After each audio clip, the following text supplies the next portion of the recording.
Good morning, everybody. Here I am. Thank you for your patience as I got ready this morning. It's been a doozy. I see you've been taking bets on when I'd go live in the chat. I suppose there are worse ways to use your time while you're waiting on the host. Again, thank you for your patience. Man, fall is in the air. Holy cow, it is straight up legitimately fall weather now. Last night, I kept the windows open because the wind was howling and the rain was just hammering. It was crazy, and I wanted to hear that. And then this morning, it was blowing so hard, it was pushing my blinds in, and then I took the kids to the bus stop with an umbrella today, and the kids fought over who could hold it. You know, it's Halloween, and they're really excited about trick-or-treating later tonight. I was tempted to play a scary game today to celebrate Halloween, but I know people are looking forward to me to completing the Halo series, and there are people looking forward to this episode in Halo 4, and I didn't really want to start a brand new game without finishing this yet. So we're going to continue with this, even though it's Halloween. We had episode 666 a while ago, and that kind of, that satiated our Halloween desires, I guess. Anyway, we're going to continue with Halo 4 today, but there's a lot to look forward to. We completed Mad Max on Wednesday. So, since we've completed Mad Max, I guess we're going to have to replace it with A Plague's Tale Requiem, as it's a brand new game, just recently came out. We played A Plague's Tale Innocence earlier already. It was an amazing game, and this, I think, will be a wonderful addition. But I don't know if you see that. My lights are flickering in the house today, and that's because the weather up here has been crazy. Over the weekend, I lost power for several hours, for almost a complete day, and thankfully I had the backup generator fire on. But ever since the power has come back, my lights have just been periodically flickering. So, yeah, I don't know how that's going to work. We'll see. Yep, there we go again. I haven't lost power for a while. I think I've got a pretty good power connection, so hopefully we won't lose power again. Interestingly, when we lost power over the weekend, we didn't lose internet. So even if I do lose power, once the backup generator kicks on, I should still be able to broadcast. And let's see, I've got a green light on my monitor over there, which is good news. I've been testing my internet connection all morning, and it's been strong. So I guess we can just cross our fingers and hope for the best. We did have some slight interruptions on Thursday, but I do have my hotspot nearby as a backup just in case. Deuteronomus says, did you get the rain you were looking for? Did we ever? Oh man, the rain, it stayed away for all of summer. I mean, we nearly had 3 months straight of no rain, which is unheard of in Seattle. But then it hit us with a vengeance. It's like the state was making up for lost time. Just day after day after day of pouring, thundering rain. I mean, it was raining so much I could hear a nearby stream. And I don't live next to a nearby stream. So that was a little concerning. There was just it's still just tons of water. The rain let up a little bit this morning, but everything is absolutely soaked. So it's good for the plants. It's good for the grass. I'm not going to complain. Julian Z says, hi Ox, so good to see you on this Halo Monday. Hope you're well. Can't wait to see what you choose for Wednesday. I'm playing Scorn. Interesting game. Story isn't all obvious and makes you think. Definitely cosmic horror. Yeah, so cosmic horror as a genre is just gonna be weird. It's gonna be opaque, not gonna be intuitive. And that's kind of the genre. And we know this going in. It's kind of got Lovecraftian vibes. It's definitely got H.R. Geiger vibes. We know, we expect this, right? But I'm still really curious because I'm interested by the art and by the world. And so we'll try it out to see if we can piece together a story with this game. I'm really excited about my new shop. So you'll see that I'm promoting some designs in my shop right now, in my chat right now. These all link back to my old shop, which is still active, but it won't be for much longer because I'm in the process of transferring all of my designs to a brand new shop, and the new shop is looking really good. I'm thrilled by the new storefront that comes with my new shop. It allows me to customize things and organize my designs by topic, which is really cool. Another thing that's cool about this new shop, and this is a completely innovative feature, it allows you to customize the products you buy. So I get to create a product with a brand new design, and then I put it on my shop. But the customer and upload his or her own designs on top of mine to customize it and make it more his own, which is a really cool idea. I'm not sure how many people will be interested in doing that, but if it were me and I were a customer and I was buying merchandise from somebody, I would think that that's a really cool idea. And I would want to be able to do that. So I think that's pretty fun. The quality so far looks really good. The only product that I'm not terribly fond of is the smartphone case. I think I mentioned last week. I haven't actually purchased the new smartphone case. I will make them available on my shop in case anyone wants them. But if you want the old smartphone cases before I transition my shop, now's the time to get it.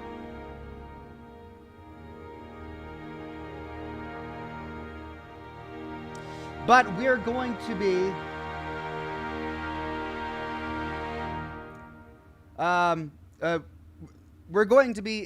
able to sell some items that we weren't able to sell in the past. Sorry, I was reading something and I lost my train of thought.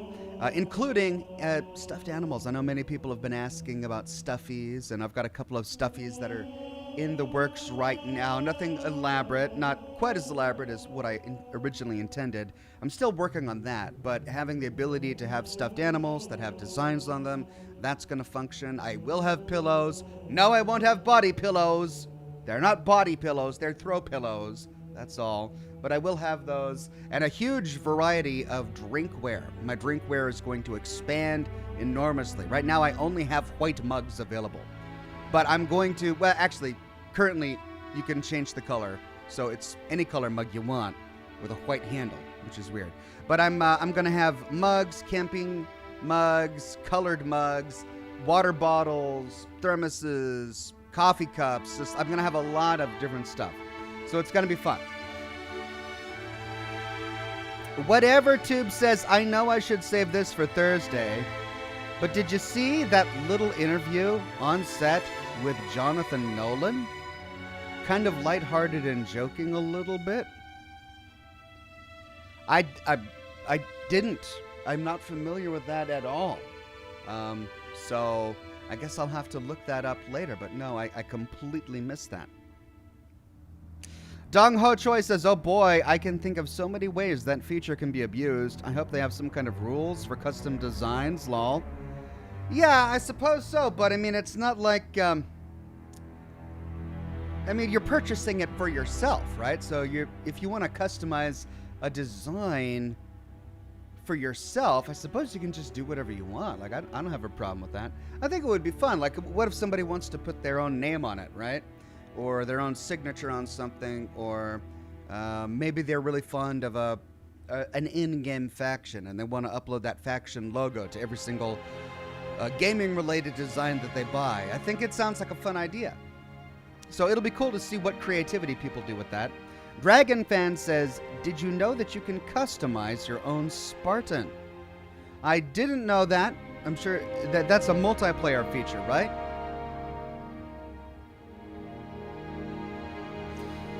Julian Z says, I wasn't going to play Scorn, but I saw a video explaining the story/concept, and it sounded really interesting, so I decided to play it. If you'd like, I'll share the explanation after you finish the game. Thanks, Julian. I think one of the things that's drawing me to the game is trying to piece together the story based on the gameplay that we get. I think that sounds like a lot of fun, so I'm going to try to go in as blind as possible. Quincy Wailupek says, "Hey Oxhorn, the new DLC for Resident Evil 8 is out, and it's about Rose. Would you please consider playing that?" Absolutely, Quincy. I'm looking forward to playing that. It sounds like a lot of fun.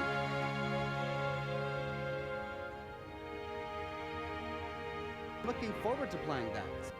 All right, let's check the Facebook chat. Good to see Eli, Alex, Toby, Harold, Garrett, Evodio, Travis, Raurm, Kyle, Cheyenne, Jessica. Garrett with a donation of stars says, "Hi Ox and all, happy Halloween. After trick and treat with kids, are you going to watch any horror movies?" I don't know. Maybe. It didn't have any plans, but I'll see what the fam wants to do. Maybe they would love to watch a movie tonight. Rum Monogold says, "Happy All Hallows Eve, Ox." Thank you, Rum Monogold. Happy All Hallows Eve to you. Kyle Warfield says, "You're going to love the Resident Evil 8 DLC. Very creepy stuff. Most people's playthroughs take about 3 to 4 hours." Really? That's all? Okay. Well, that's not too bad. Kyle says, "I think you'll like Scorn too. It doesn't confirm its story at all in-game. You'll need the art book to learn the story." That instantly turns me off to it. Well, I'm not going to judge it until I play it, but I think I've repeated this time and time again on the program. I don't want to have to look up the story after the game. Like, I understand sometimes if the storyteller doesn't want to make it obvious.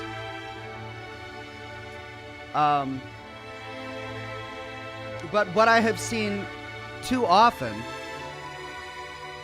is a storyteller purposefully obfuscating their story. That is, purposefully not being clear about their story. There are very few and rare situations where that, I think, is an acceptable storytelling method. For most situations, I just think that that's creative cowardice, because you don't want the player to know what you're trying to say, and so you don't say it clearly. Now, I think I'm not sitting there arguing that every single character needs to sit down and have a 30-minute long exposition or a monologue in order to tell a story. I think the story can be told in a variety of different ways, sometimes subtly, sometimes with the environment, sometimes with the art or the music or whatever. Like, I'm not advocating just, blunt text on page, this is the story, just reading it off a page. But there should be a story, and it should be told, and it needs to be conveyed through the medium you're using. I mean, could you imagine going to the movies and watching a 2.5, 3 hour movie, and then after the credits roll says, you see something during the credits, and it says, "To fully understand this film, please go download our free mobile game." They'd be like, no, I went to the movie to watch the movie. I want to be entertained, but I want to understand the plot, right? I don't want to have to download a free mobile game after the movie to understand. And it's the exact same thing if you're playing a game and you have to go read some online comic or download some, fan fiction or, plot device off of the company website in order to understand what's going on. I'm not saying Scorn has done that, because I haven't played the game yet, but my expectation going into a game is that you will at least give me all of the tools I need to understand the story in the game itself. If you require me to go outside of the game to understand the story, you piss me off. Nick Barnhouse says, "Good afternoon, good sir, and just curious, have you ever considered or personally signed a piece of merchandise for a subscriber or a fan of yours?" Years ago, back in my World of Warcraft days, I was going to conventions pretty regularly, and back during those days, I found myself posing for photographs and signing things often. But that was a long time ago. It's been a while since I've done any signatures for people. Change the Punk says, I'm still holding hope you'll eventually play Halo Wars series. If not immediately after 4, soon eventually. They are fantastic games with great story. Thank you, Change the Punk. I will definitely keep it for consideration. Dong Ho Choi says, that's it, chat. We have his permission to customize his drawing into topless ox on his throw pillow. Lol. Joking, joking, joking. See, the problem is that you can already go on to any print-on-demand shop with your own designs and make whatever you want. Like, if any one of you really wanted a topless Oxhorn body pillow, you could do that, right? Hire an artist, pay $300 or whatever to commission me topless, put it on a pillow, buy it for yourself, ship it to your house, take a picture of it, post it on Twitter, and say, see, Oxhorn, I did it. Anyone can do that now, and there's nothing I can do to stop you. So, go for it, right? The only difference is that with my new shop, you're gonna be able to alter my existing designs. So, really, what you're describing actually seems like a harder thing to do with my shop, because my shop already has the designs on the products. So, if you had your own design of me, like topless or something, you'd have to find room for it on the product where my design already exists. Like, you can't remove my design from the product. It's there already. So, yeah, I think it would just be easier. If you really wanted to do that, you can already do that now. My shop isn't making that easier for you to do. So, have at it. Weird Beard says, you're going to adore the new Plague's Tale. I'm halfway through, and it's pulling on the heartstrings. The soundtrack and overall atmosphere makes the sequel 10 times creepier. Thank you, Weird Beard. Yeah, A Plague's Tale Innocence was a delightful little game, and it was so well done. Like, I was surprised that I had missed it. Like, it went by, and I didn't play it until many months later. So I'm really thrilled that we get to play the next one on Wednesday. Kyle with a donation of stars says, even with the art book giving a lot of context, you'll still have a lot of questions at the end of Scorn.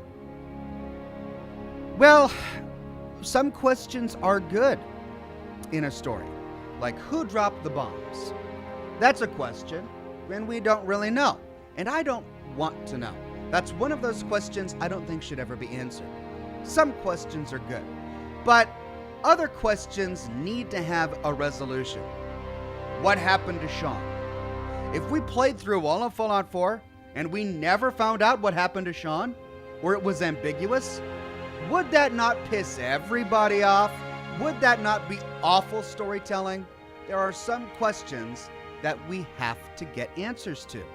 So I can't wait to play Scorn to see if it's the kind of game that gives us the answers to the big questions or the important questions that further the plot, or if it's the kind of game that holds those back because they're suffering from creative cowardice. They just couldn't make a decision, and so they just didn't make a decision and left it ambiguous and just threw an idea out there that was half-baked, half-developed, and they just leave it up to our own creativity to fill in the gaps. I hate stuff like that. So hopefully it won't be that. Wade Speakerman says, hey Oxhorn, my daughter, who is a huge fan, says she wants me to ask you to be a mod. She thinks that would be the coolest thing ever. She wants you to ask me to make you a mod? Well, who would be the mod? You or your daughter? Wade, do you want to be a mod? Or do you want to be a mod for the sake of your daughter? Like, I like it when longtime viewers and longtime subscribers want to be mods. But only if they want to be mods. Like, you can wait till your daughter walks out of the room and say, I really don't want to be a mod, Oxhorn. I was just saying that.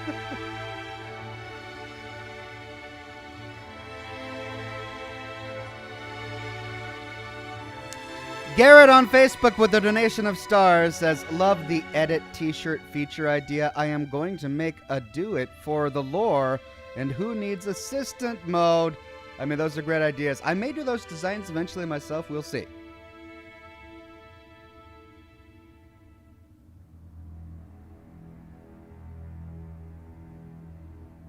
But yeah, I think people are going to make really good use of that feature. Josh on Facebook says, "Hi Ox, how are you? I'm doing really well." Wade says, "No, I really do, please." All right.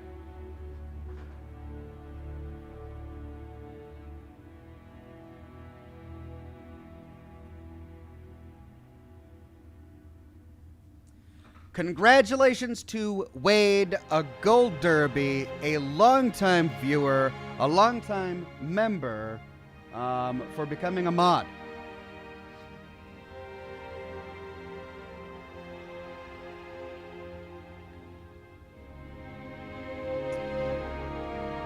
Deuteronomus says, "Being a mod is a lot of responsibility." It is. It is. I mean, we get... How many times do we get spammed by those sex site bots in literally every broadcast? It's been going on for over a year. You'd think that YouTube would have figured out a way to handle this now. You know the latest scam that's been driving me crazy?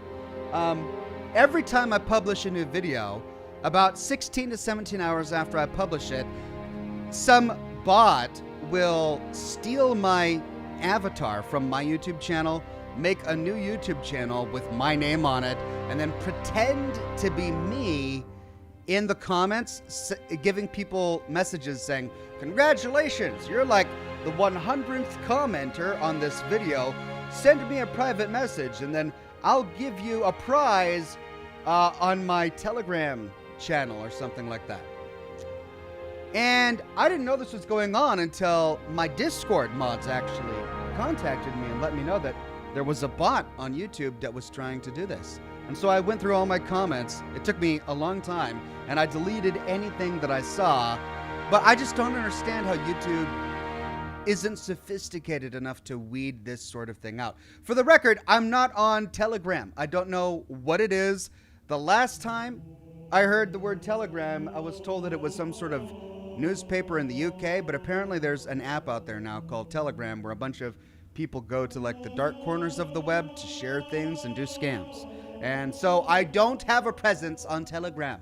If somebody says they're me asking you to go there or anywhere else to receive a prize, it's not me. I don't give out prizes. If I do give out prizes, I'll let you all know on my official Twitter, and that's about it, okay? Just so that the problem is that people fall for it. Like, I was so heartbroken because I'm going through the comments and I'm saying, "Oh my God." And he's using 1,000 emojis and he's misspelling every other word. No one's going to fall for this. And then the very next comment is, "Oh, thank you, Oxhorn. I can't believe I won. Just point me where to go and I'll get my prize." And I'm like, how could you fall for this? This is so clearly and obviously spam. The guy couldn't spell a 3-letter word accurately. And he's got 15 emojis in there, and you think it's me? Really? And then even the name isn't me. It's not Oxhorn. It's like Oxhorn's official reward station or something crazy like that. And then somebody actually falls for it. So yeah, I had to go through, you know, days and days of comments on my YouTube channel to weed all those things out and ban all. The problem is that you ban one channel and they just make a new one. And you're constantly banning it. I tried to put all of these really advanced moderation, because YouTube has a really cool suite of moderation tools that you can use to kind of filter out really trouble users or common phrases that plague your channel and stuff like that. So you'd think that they would be able to weed these out, but they don't. And then we get the porn bots in almost every channel here. Look, I don't want to sound like I'm complaining because I love YouTube. Compared to Twitch, it's way better, but there are a couple of things that just are annoying. That's part of life, I suppose. Padres says, "Telegram is a messaging app, but your scammers tend to use it. Mostly the scammers from Iran and China is what I've seen." See, I don't even know where they're coming from, but I just can't, like, why? Am I that big of a target? Is my audience that big? Anyway, I've probably banned 20 or 30 of these bots, and they just keep coming back. So, yeah, if anyone pretends to be me in the comments section, it's not me, okay? I'm not giving out awards, and I'm not asking you to go to Telegram or anywhere else.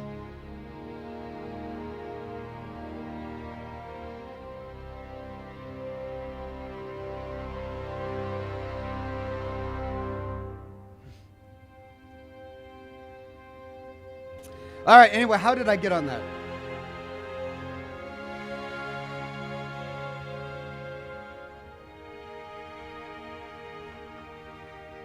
Right, okay. I should probably dive into the game now. I'm getting sidetracked.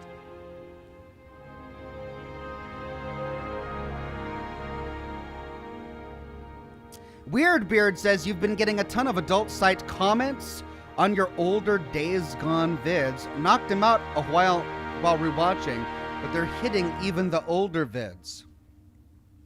Thank you, Weirdbeard. God, really? Yeah. I'm going to have to take a look at my comment moderation filters, because I don't understand how these are getting through. I have it on pretty strict. Like, I've got pretty strict comment moderation turned on. And I got hell for that a couple of years ago from people saying, Oxhorn doesn't allow criticism in the comment section of his videos. I'm like, no, I'm trying to just turn off all of these spam bots.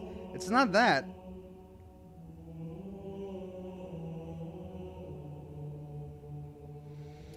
Oh, and of course I'm getting texted while I'm live on camera. Hold on a second. All right.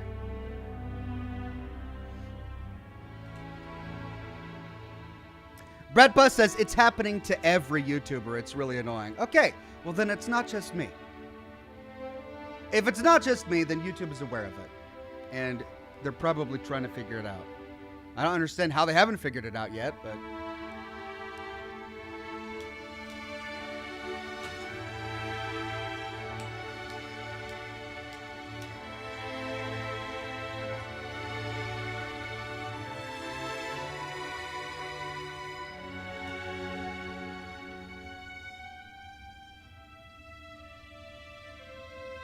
AA Commando says, can you ban certain terms? I mean, yeah. I could ban the term Telegram, right? The problem is that what if I publish a video in the future about a Fallout quest involving an old Telegram service or something like that? Suddenly, no one in the comments are going to be able to say anything, right? Like, anytime you ban a word, there are far-reaching consequences for, like, the rest of your normal activity. Like, what if we were to ban the word parlor? How many times have I used the word parlor when exploring a location, right? Or what if I'm trying to point directions in a video and I say, go left at the parlor or whatever, and then someone in the comments says, hey, when you turned left at the parlor to go towards the back, but suddenly their comment is blocked. Like, there are consequences for every word that you block. So you do have to be very careful. You can't just go willy-nilly. Dong Ho Choi says, terrible spelling is how they're getting around filters. It's intentional. Makes a lot of sense. Makes a lot of sense. And you know what? I remember reading once that not only is it intentional from a technology perspective, but it's also intentional from a susceptibility perspective. The kind of person who's more likely to fall for a scam like that is the kind of person who doesn't instantly see that all of these words are misspelled, that this is clearly a scam message. So it actually works in the scammer's favor to make their message as obviously spam and scammy as possible, because it filters out all of the people who wouldn't fall for it, saving them time. Instead, it only calls out to the people who are naturally susceptible to the scam. So the people who reach out to them are more likely to be conversions, right? So it's really diabolical, and I hate it. I love all those YouTube channels that are popping up where they're scamming scammers. I forget the name. There's this... Oh, I forget one guy. His name is on the tip of my tongue. But he pretends to be this old woman, and he's got this filter, and it's the best thing, because he sounds like an old woman. He's mastered that voice. And, oh man, his name is right at the tip of my tongue. And his videos scamming Indian scam call centers are hilarious. They're so good. I love those. There's this catharsis, right, of watching these scammers waste hours of their day. Kit Boga. Yes, that Colin guy, Kit Boga. I love Kit Boga. He's great. And Mark Rober. Yeah, Mr. Virus, Mark Rober did a great video on that as well. He did the glitter bomb. That was great. But I was thinking of Kit Boga. He's got some great stuff.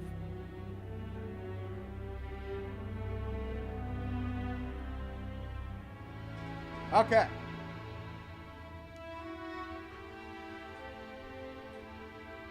But we're getting sidetracked here. This is what happens. Just get me talking. Kick says Jim Browning is another one. I haven't seen that one yet. I'll have to look it up. And that Colin guy screams, "Why did you redeem? Old lady, ma'am, why did you redeem?" I know, it's just a YouTube moment. It'll go down in history. It's great. It's almost as good as "How can you slap?" Also brilliant. Okay, let's get into it.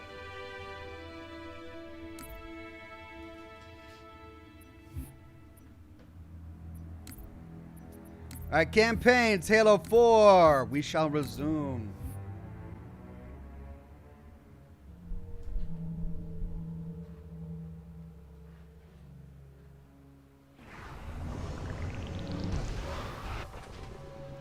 All right, I remember I had to duck out halfway during this quest. Neutralize.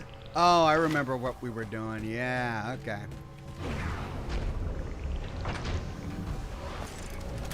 I've got 3 shots there.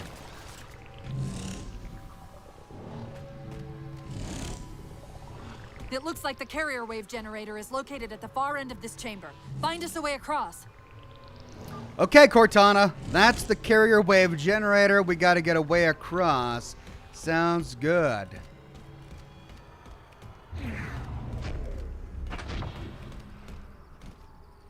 Woo. I'm not seeing any enemies.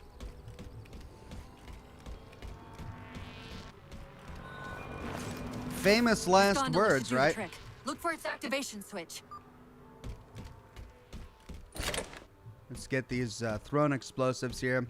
Okay, we could do bolt shot. We've already got one of those. I do love that. And let's see if there's any other weapon that's going to give us what we need. I don't like the bolt shot. Or really, they're not going to give us the assault rifle? Just pistol and sniper rifle. Those are the 2 choices. Wait a minute, those 2 are different. There we go. Binary rifle.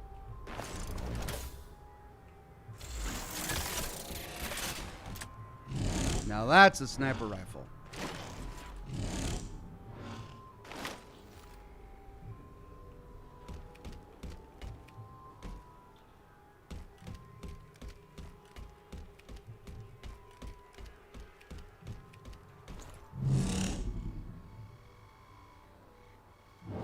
Well, they give me this great rifle, but guess I gotta activate up here.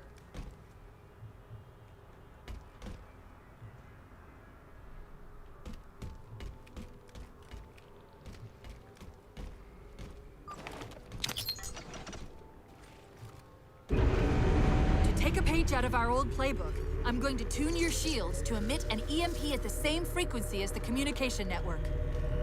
All you'll need to do to trigger it is to make physical contact with the carrier wave generator.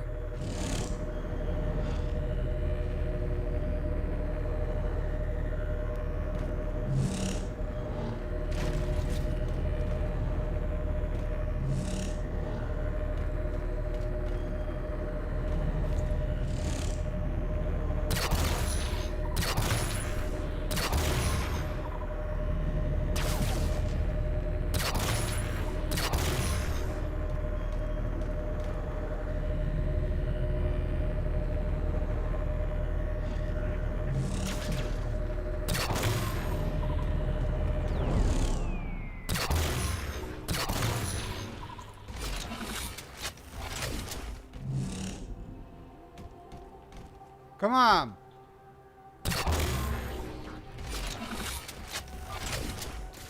Right, looks like we are stalled.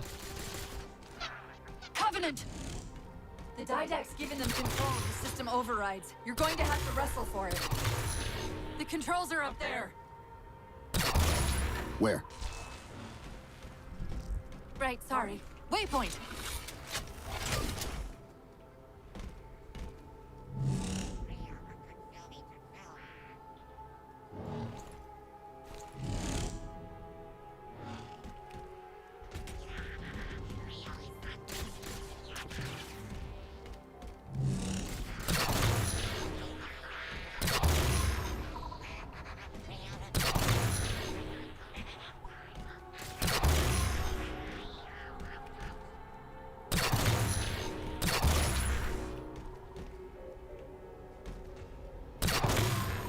Okay.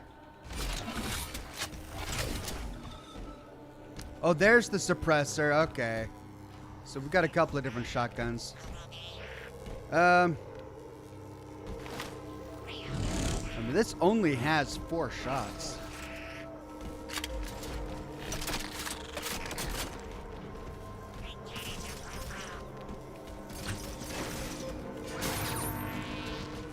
Hold on a second. I think the volume is a little low.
Okay, that sniper rifle really packs a punch.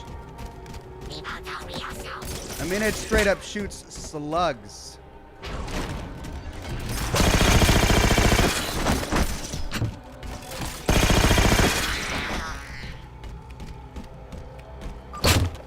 We're in business. Back to the gondola. Of course, it shoots slugs. It straight up shoots tanks. Ah!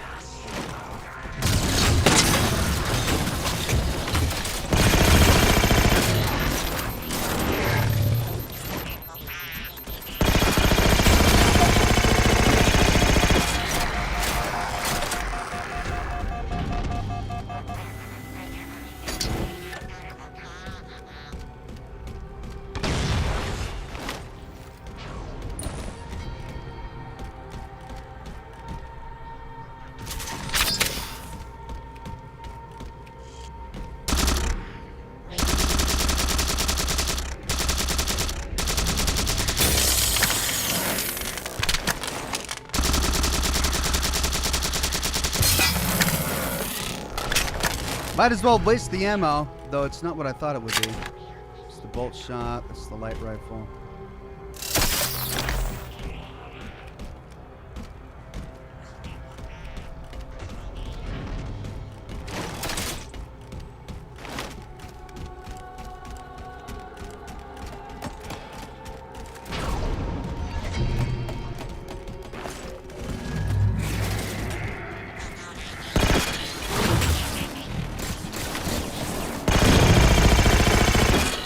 Okay, I kind of wish I had another sniper.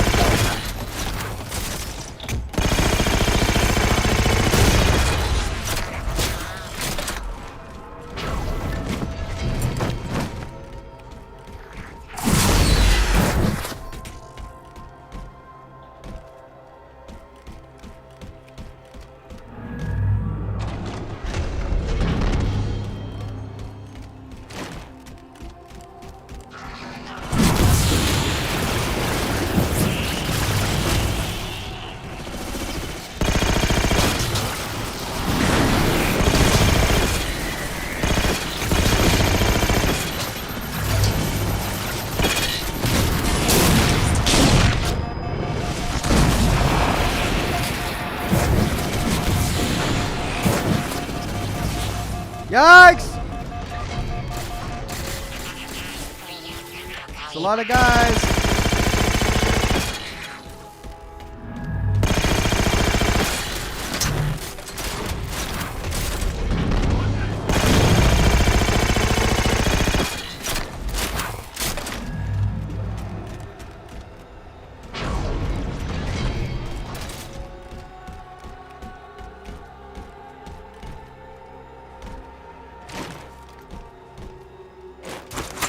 Oh, well, I lost it. Cool rifle, though.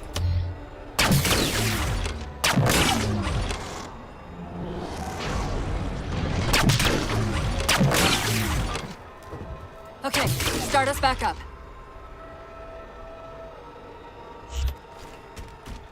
But this one is also highly effective.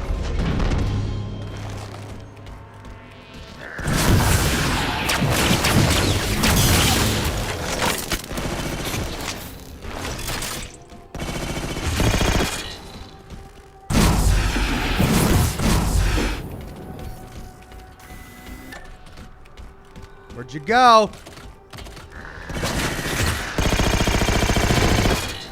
All right. Now let's see. Back to light rifle.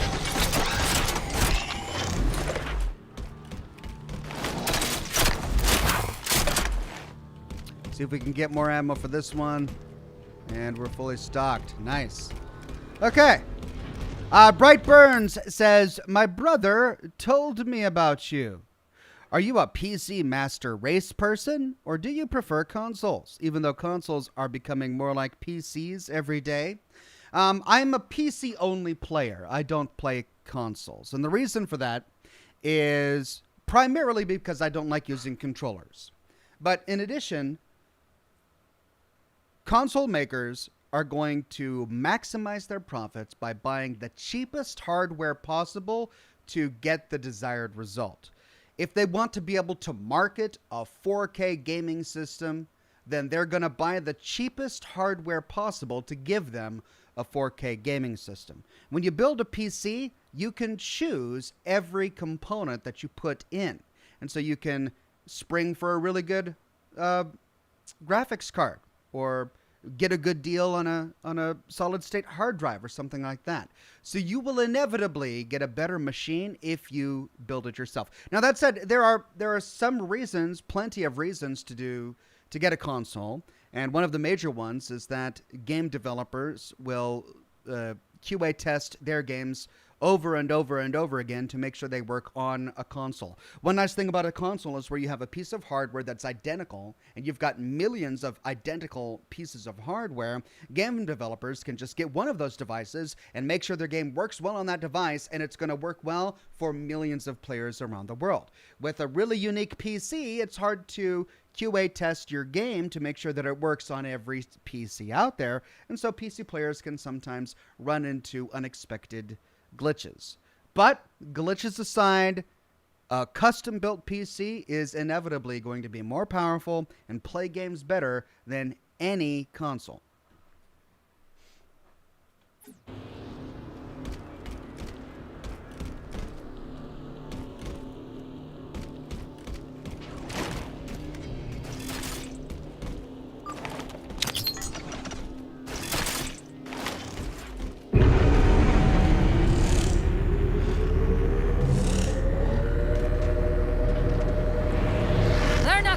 Easy, are they?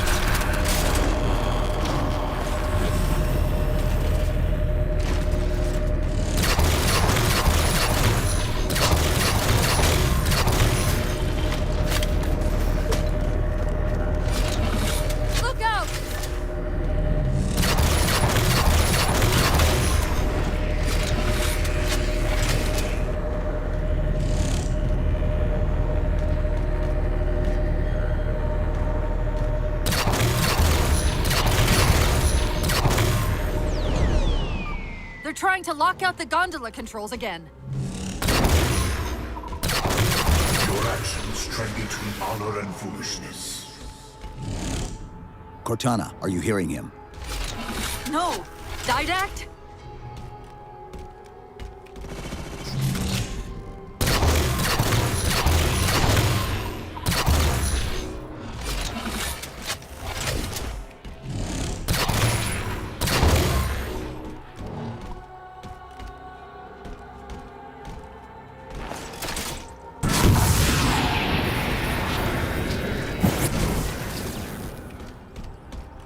All right, that wasn't so bad.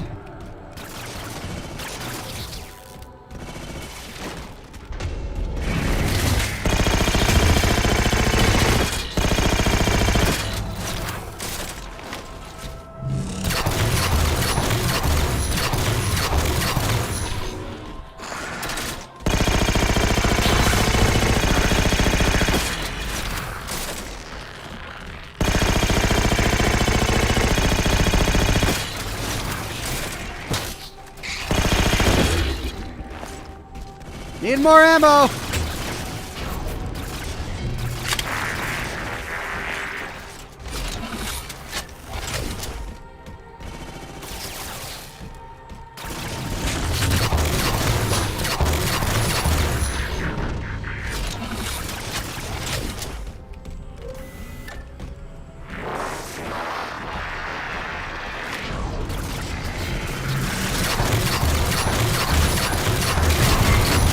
Gotcha. Hate those little flying things.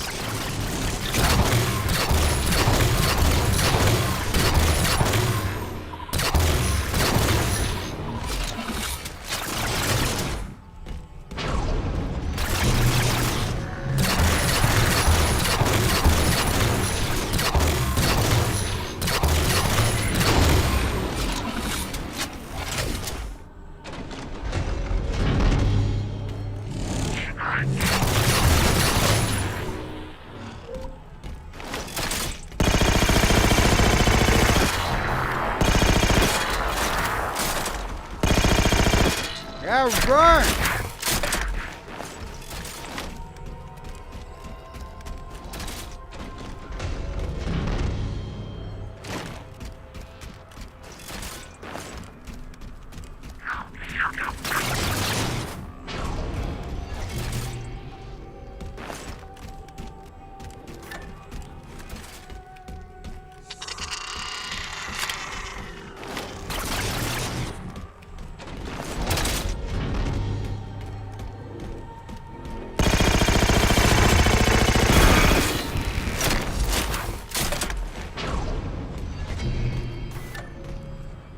All right, well, I could get a scatter shot, but that's not really what I want right now. So it looks like I'm out of, Oh, I see. It's just bouncing because they're ghost bodies, I guess. Why were they moving? Why are they moving? Oh, weird.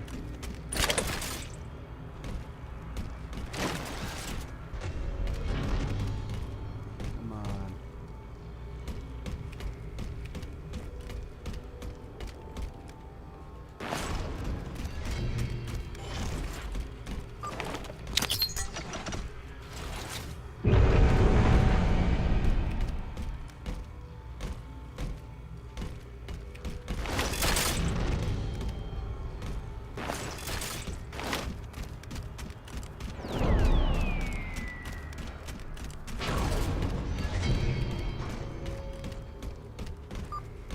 The carrier wave generator's on top of that platform. You only have to enter the field to trigger the EMP.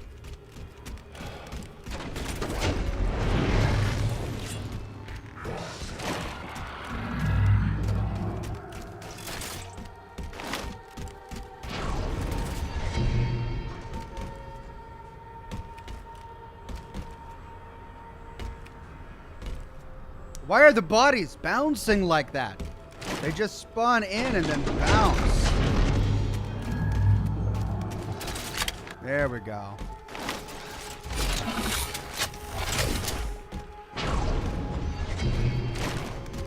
All right, I only have to enter the beam, huh?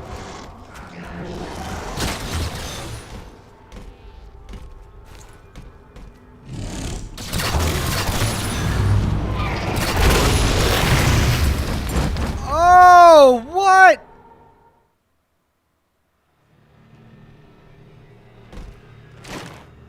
Oh my God. What even was that?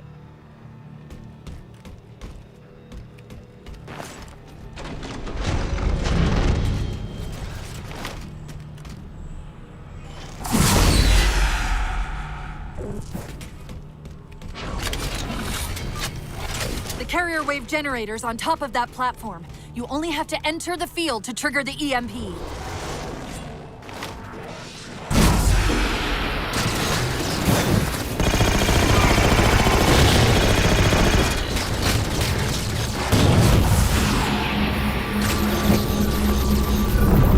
Give it a second. There we go. Look out!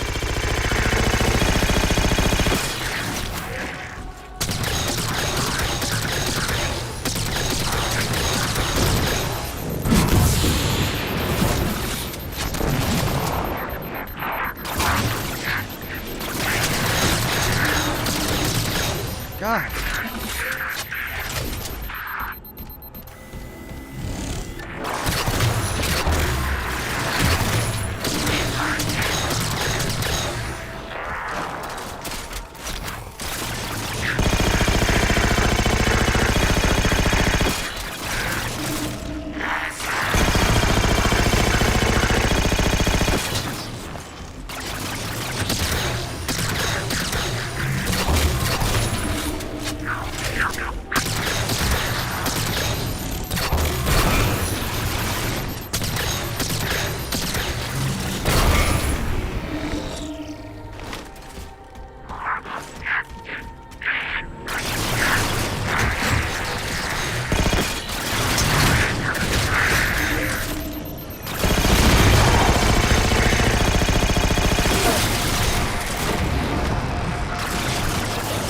Ah, man.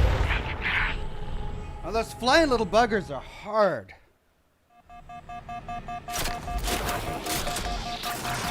Look out!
Got it. Out of sniper ammo.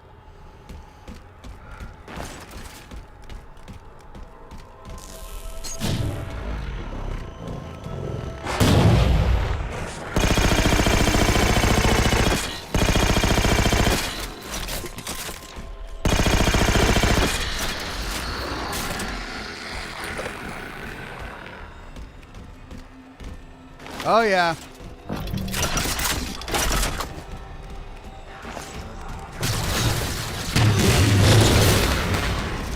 Nice! So that's the incinerator cannon. Think I like it. Alt Grendel says the devs are trying to psych you out. Maybe. And Dragon Fan says, remember that Protheans were made to kill the Flood. That makes a lot of sense.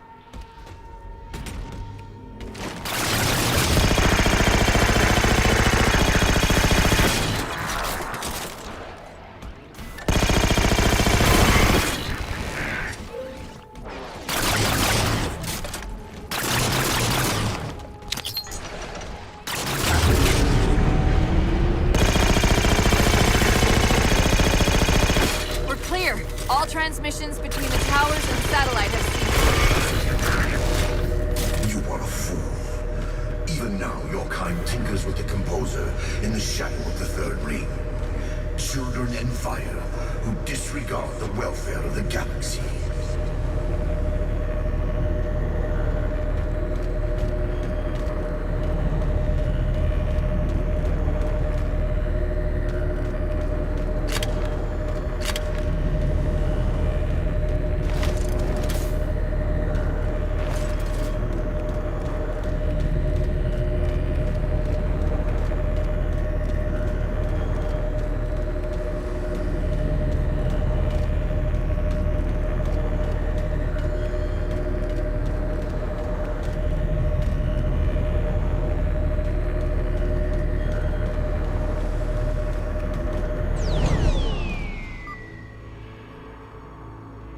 Okay.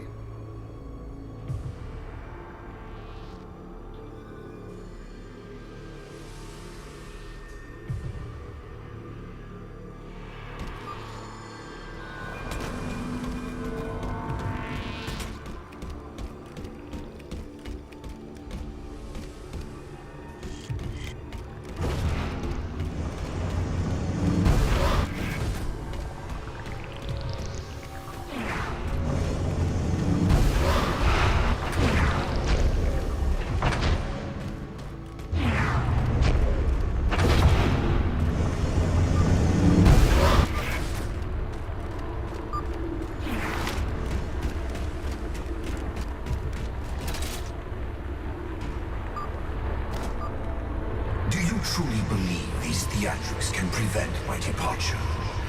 Embrace your sad fate and retain your nobility. I am already beyond you. So He you knows what we're say. trying to do. If we try to get too close to that ship, we're dead.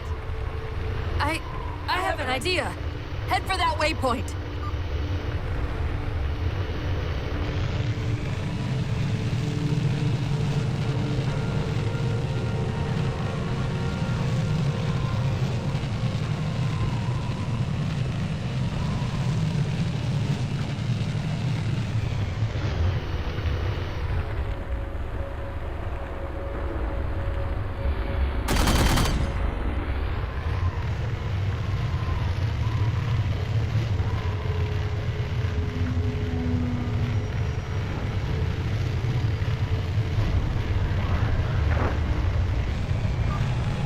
Those defense spires we keep running into are being controlled from this tower.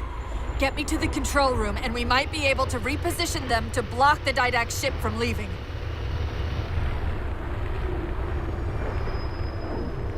Kind of them to extend the gangway for us.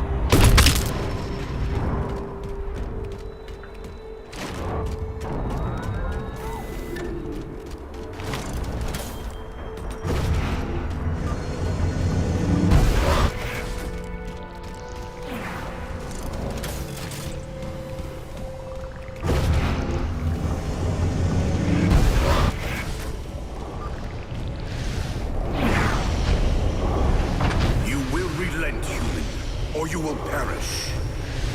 All in life is choice. And your day to choose has come.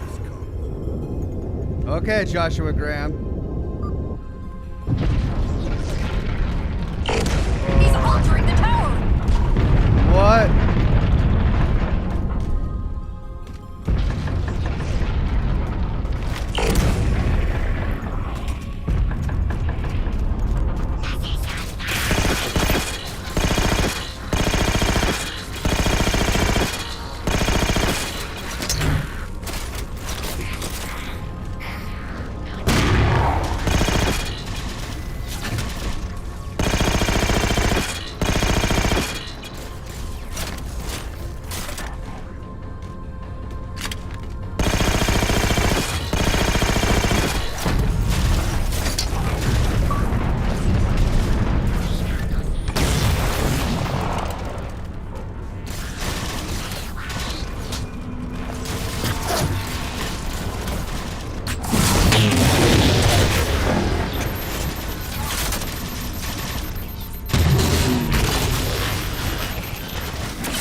don't think I like that big weapon.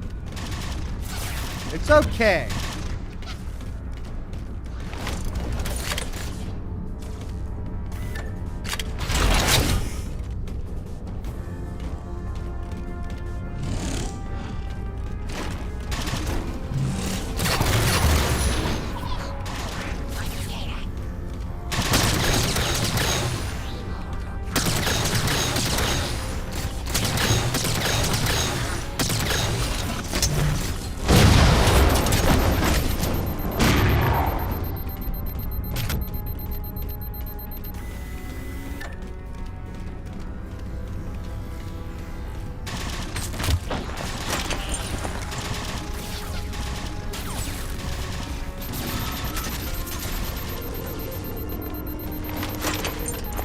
Okay, I gotta get over there. I probably can't use my jetpack while I've got this thing in my hands, huh?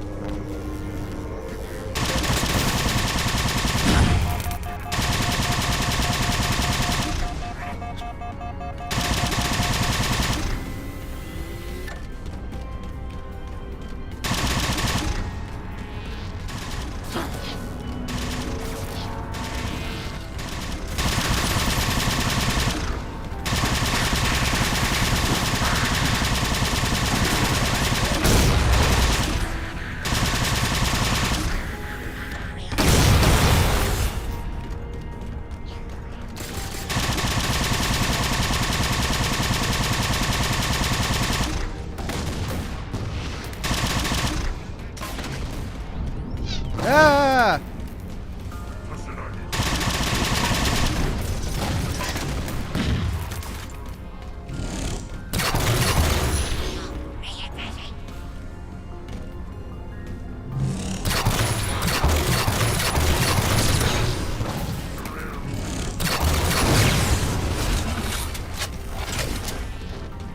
What sort of big gun did he have? Or a fuel rod cannon. It's only got 8 rounds left. I'll keep this for now. I'm seeing a control facility at the top of the tower. We need to be there yesterday. Okay, let's go get the fuel rod cannon.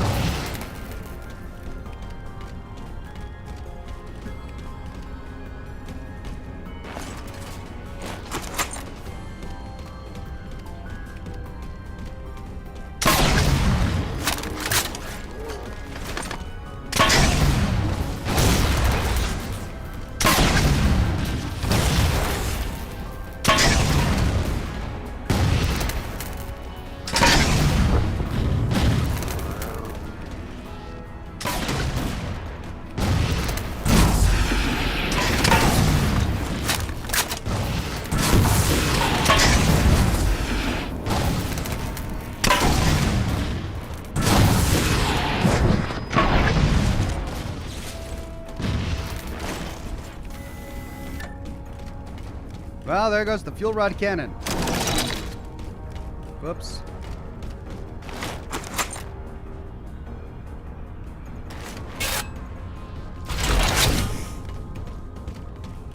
JT Wolven says, missed twice. I don't like this weapon. It's okay.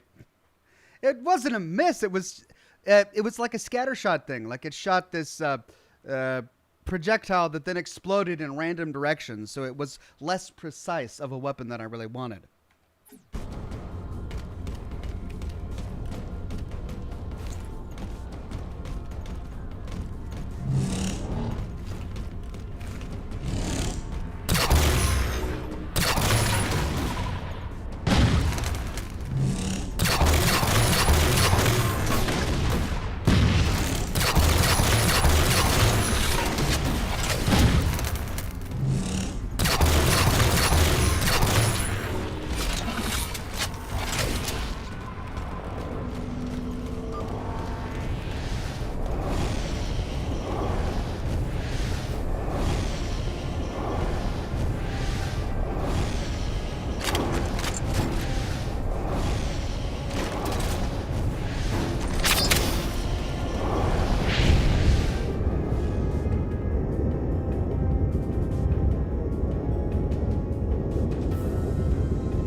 we go.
Whatever I don't kill in this thing, I'm gonna have to kill when I get back on foot.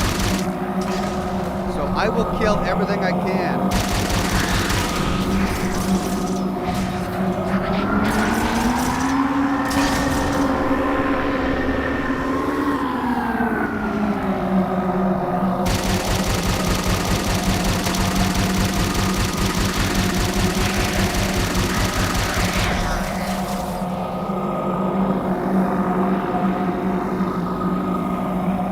Almost.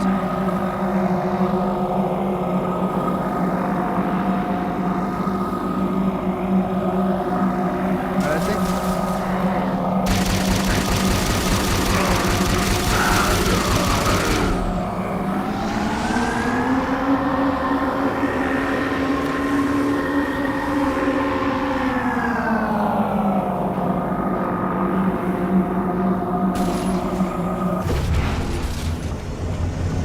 Okay.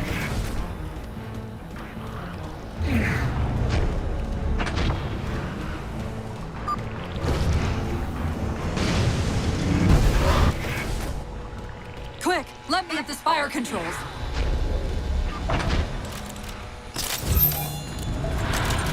Tapping into this fire central net. They're mine. Now to imprison them! What are you doing? I can't resist his Prometheus! Like Dr. Halsey imprisoned me! Whoa, Cortana! Calm down. What's going on? His ship's online. They're leaving. I'm sorry, I don't know what... Track those liches. We can go across them to get to the Didact ship. Wait, across them? Yes. There are several liches moving in formation towards the Didact ship. We're only going to have one shot at this. Okay? Go!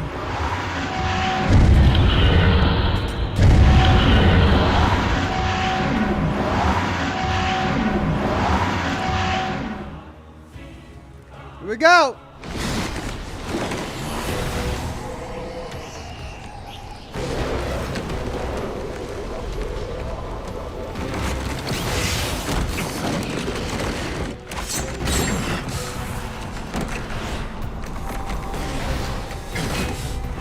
Cortana, what's happening? I don't know. Hang on!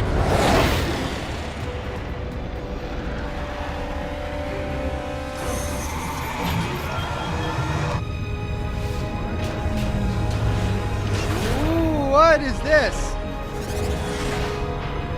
The fast-moving pod thing went into a bigger ship.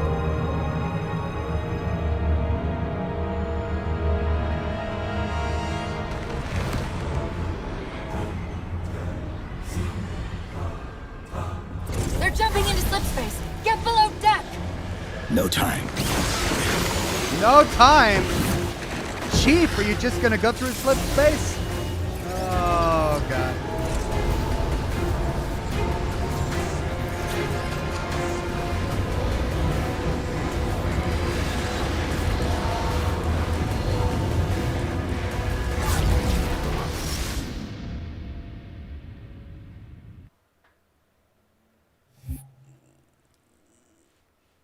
Achievement unlocked, shutdown.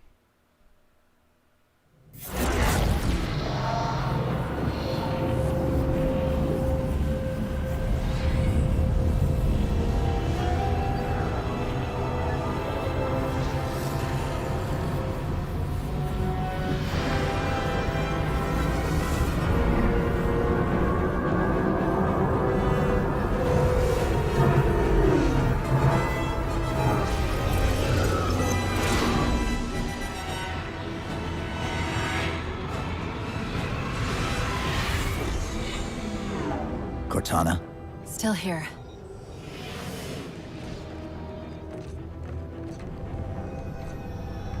A halo? Installation 3. It's where Infinity found the coordinates for Requiem. Then why are they bypassing it? Because the composer's not on the ring. What are you waiting for? That station's not gonna save itself. Okay, Cortana. Why do I have a feeling like she's gonna go crazy at the worst possible time in the plot?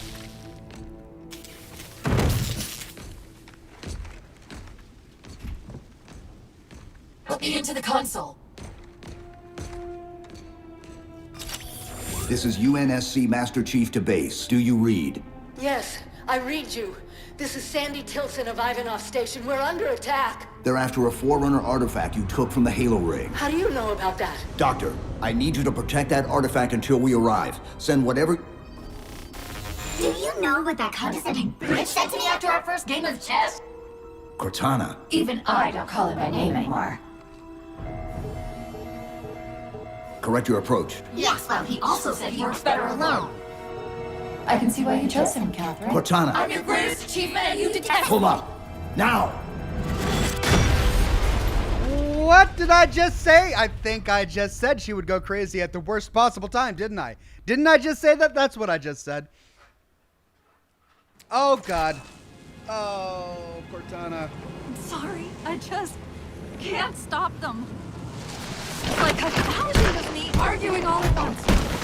Dr. Tilson, are you there? Oh, thank God. When your signal cut off, Doctor, listen to me. You have to issue the order to evacuate the We've station. been trying. The Covenant! They've already taken over the landing bays. Send me your coordinates. I'll see what I can do about clearing an evac route on my way to you. Whoa, what's this? God! What happens if we jump through this? Okay, wow! Big questions, big answers. I'm sorry. I just can't stop them. Like a thousand of me arguing all at once. Dr. Tilson, are you there? Thank God. When your signal cut off, I Doctor, listen to How me. many of have you to did issue that the order to exact evacuate same the station. We've been thing? trying. The Covenant! They've already taken over the landing bays. Send me your coordinates. I'll see what I can do about clearing an evac route on my way to you.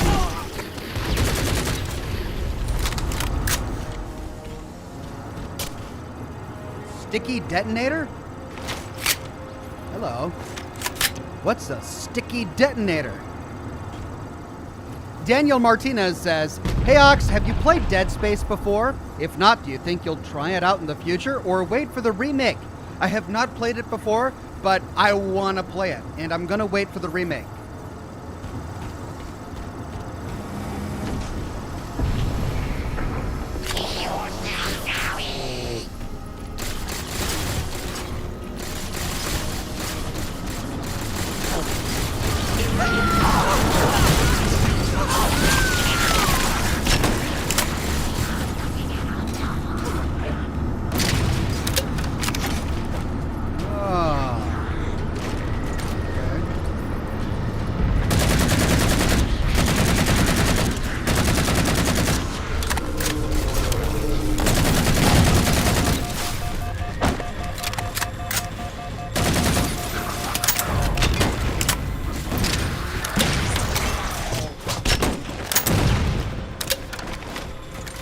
I like it.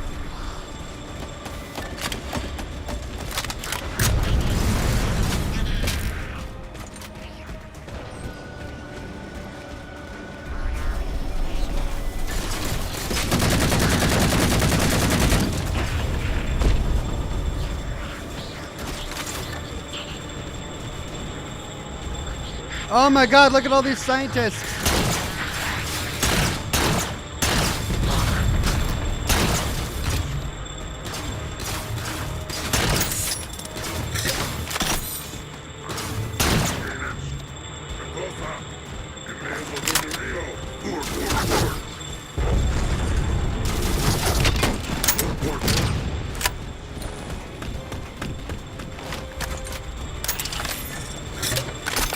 Did I get him? That didn't kill him?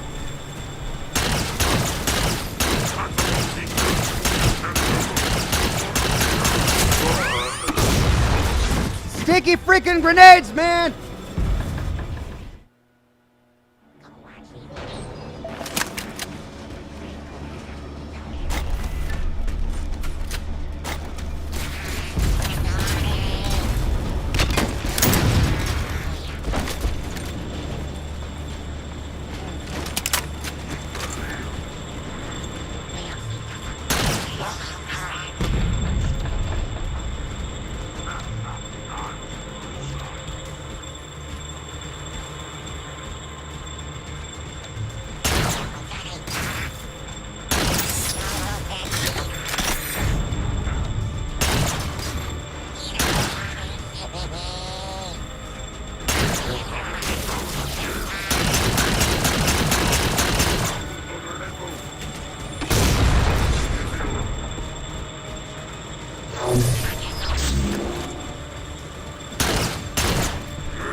Another sticky detonator.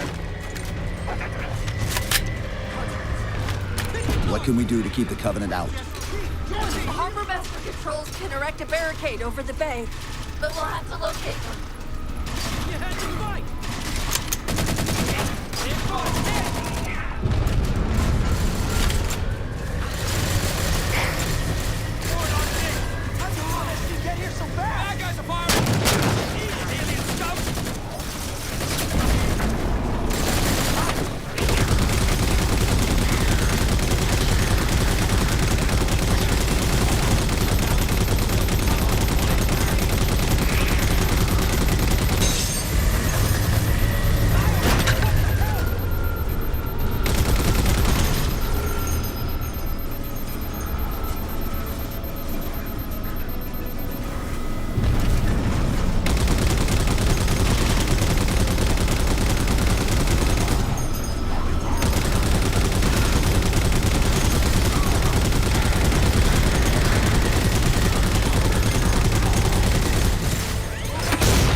Oh my god!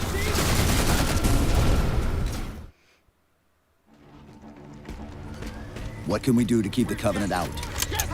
Harbor Master Controls can erect a barricade over the bay, but we'll have to locate them. Sniper rifle.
God!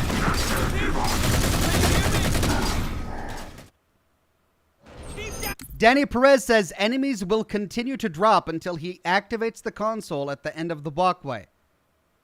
Oh, fine.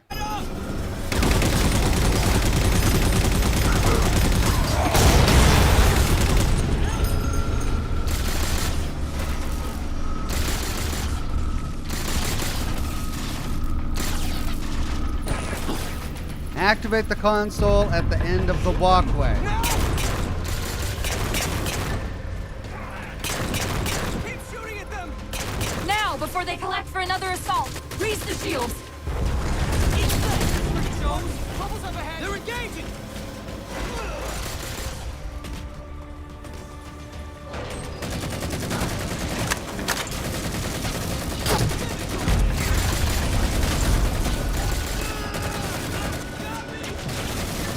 Where?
Dr. Tilson, Base 7 is secure, and we're moving toward your position now.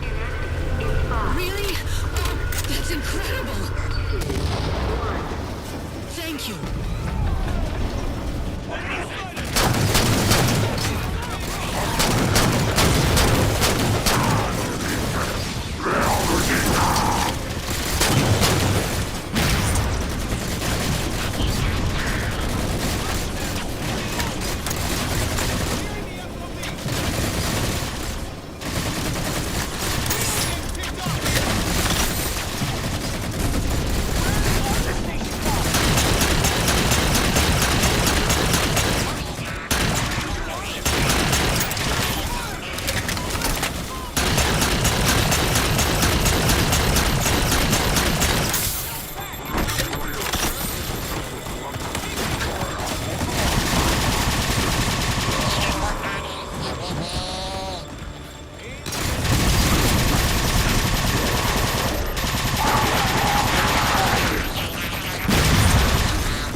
Okay.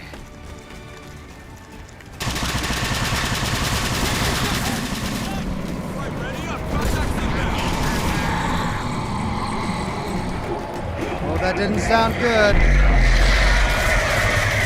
Didac doesn't know where the composer is. Just that it's on the station.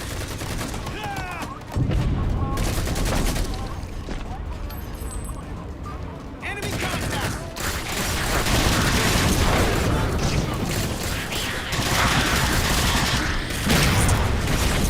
God!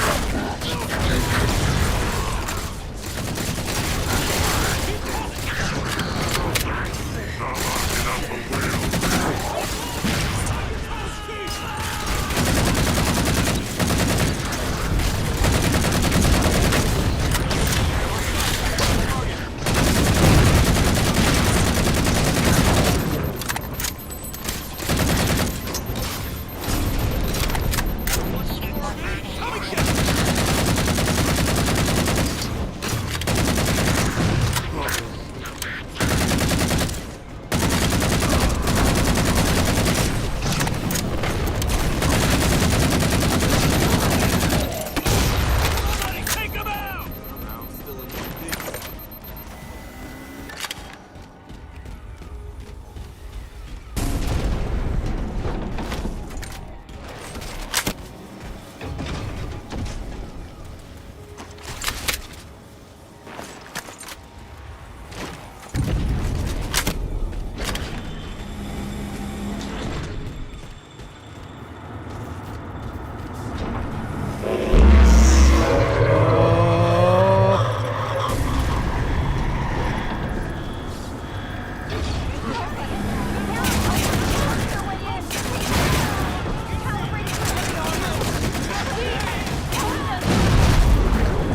Oh, yeah.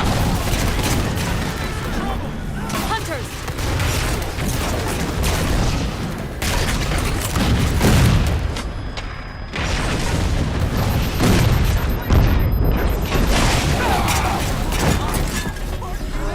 Well, see, I thought they had given me Pain Train.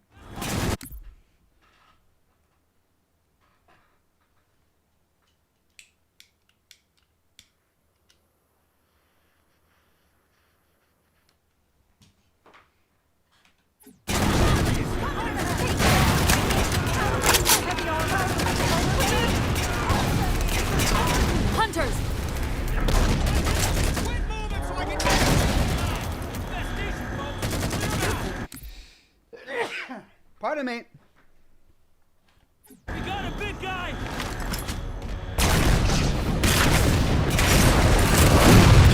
Jeez! No, not Just charged right towards me.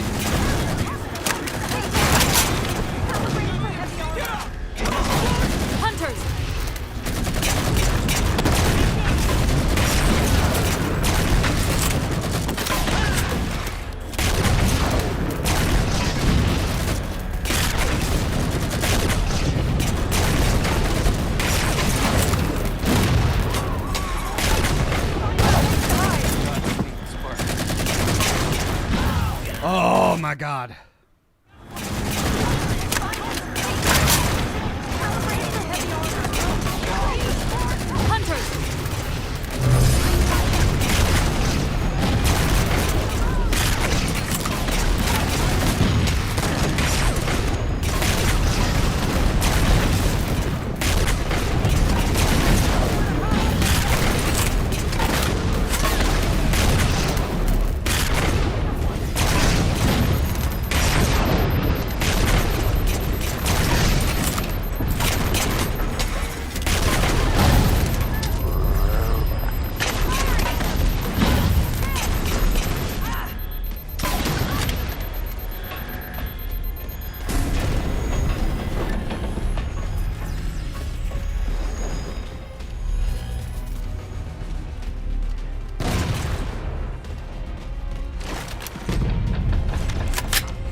Worked! I got him, but too late.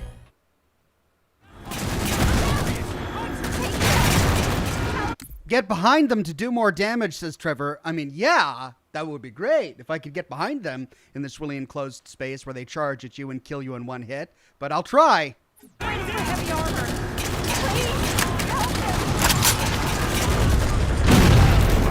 Hunters!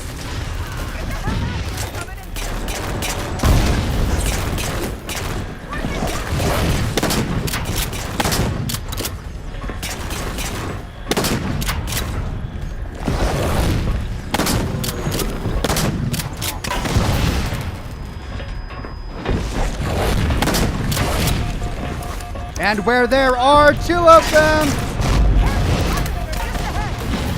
Hey! Just one shot!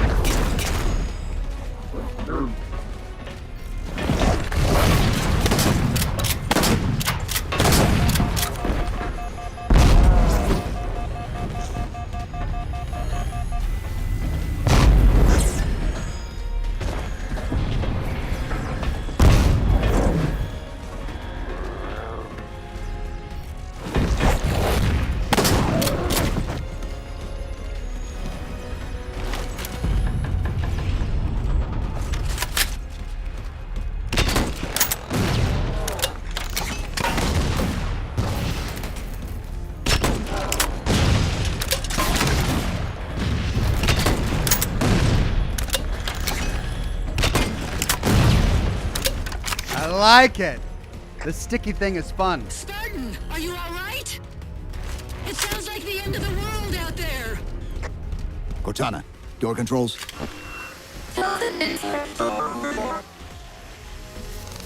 Tilson's inside the door over there.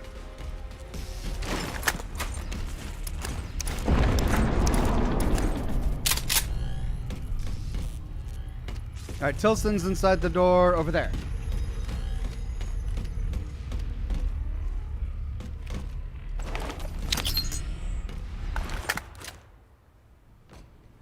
I desperately hope you know why all this is happening. Because to be honest, my objectivity isn't doing me a whole lot of good right now. Hold on. I'll start us down. The device you recovered was a Forerunner weapon. The commander of that ship wants it back. Wants it back? You don't think you can remove... It can't leave the station. You know that, right? We don't have any choice, Doctor. It's not a matter of choice. It took 3 months, and the biggest starship the UNSC could throw at it just to relocate it here. Unless you're a lot stronger than you look. It's not going anywhere. Looks kind of like a ship. Can you give Cortana access to the station's supply manifest? What for? If we can't move the composer, we have to make sure the Didact can't either. Oh, wait. We have years of work invested here. Inventory lists 7 excavation-grade Havoc mines. Just one of those would turn this base into a piñata. I'm sorry, Doctor. Keep routing your people to the evac centers. Once we take care of the composer, you won't have much time.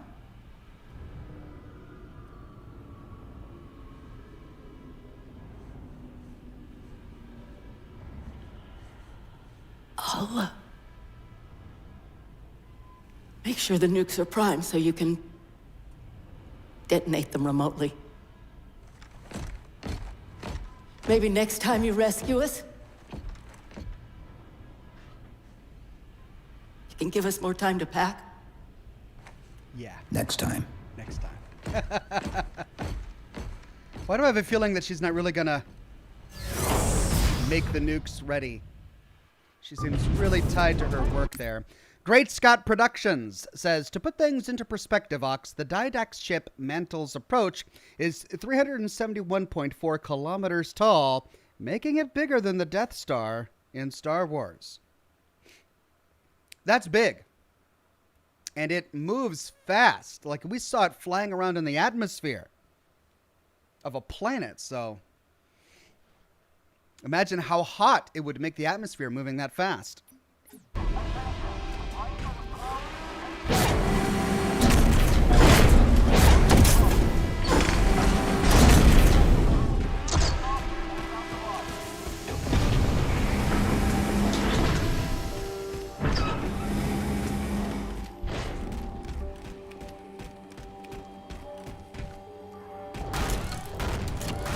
There it is.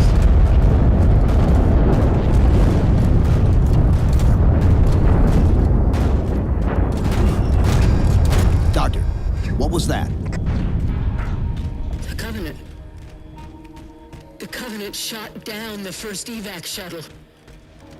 The station should be equipped with outer turrets. If we can reactivate them, I can program the station's defenses to provide cover for the evacuation. Okay, I'll send you the coordinates.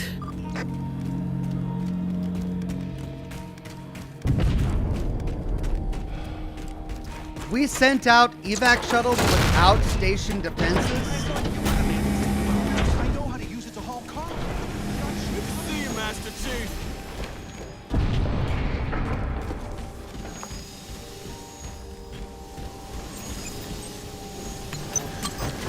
Officer, seal the door behind me. Yes, sir.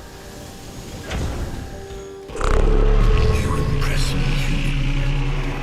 Your singular valor will be preserved and studied. Once your composition has been completed.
I think that's the last of them. Let's go.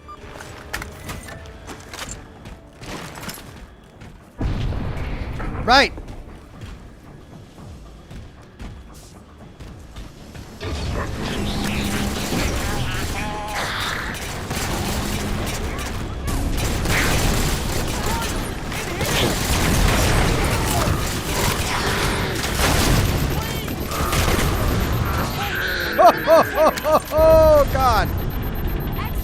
Padres!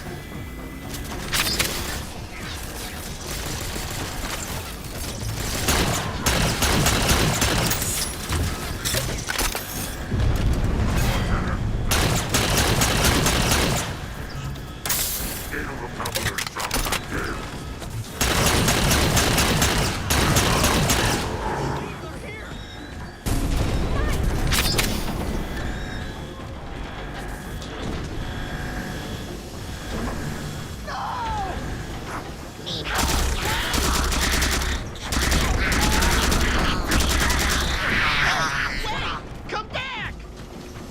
The battle net's directing all troops to our position.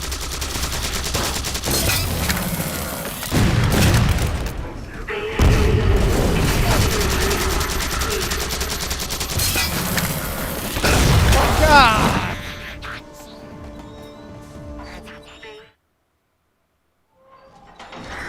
The battle net's directing all troops to our position.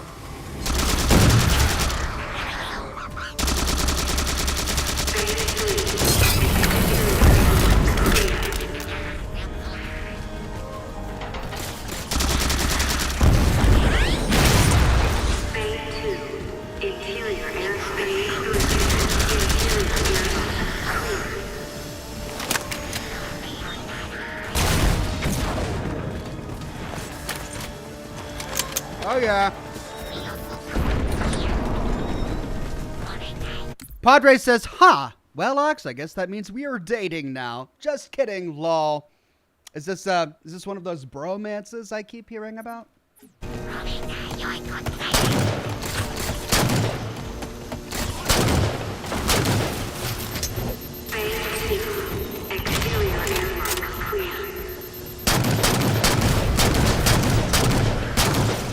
I love this thing.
Okay.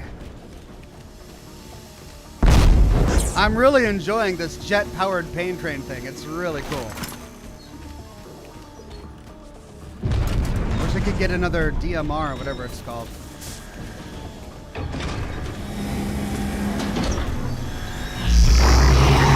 the great and powerful Didac shouldn't misplace his things. That's the main defense console. My intervention is the prerequisite for success. Why should we save them?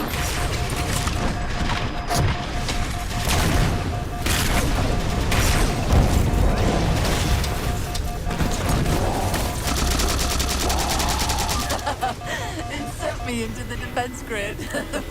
God, Cortana! I don't know if that's a good Tilson, are you idea. there?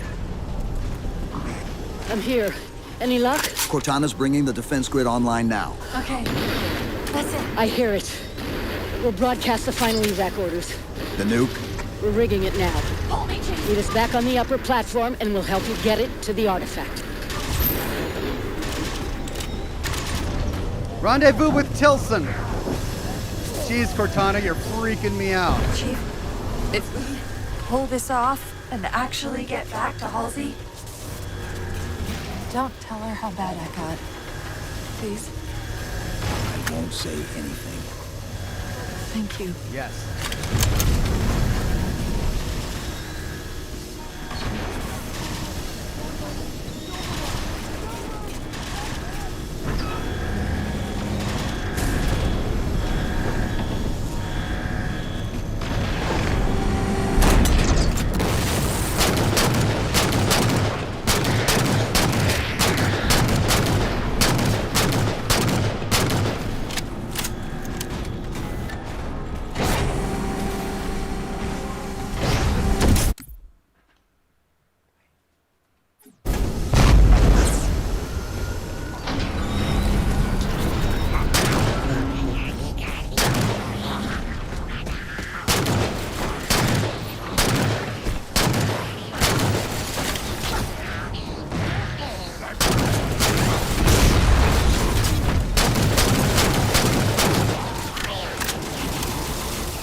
Don't charge into a guy wielding an energy sword.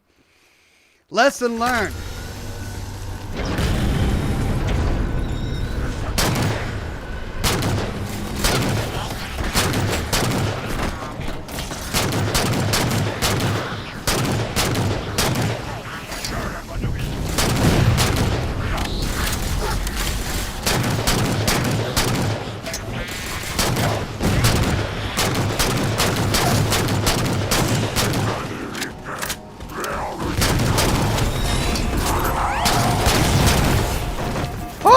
How did I survive that? I have no idea how I survived that. I did not deserve to survive that. Jeez.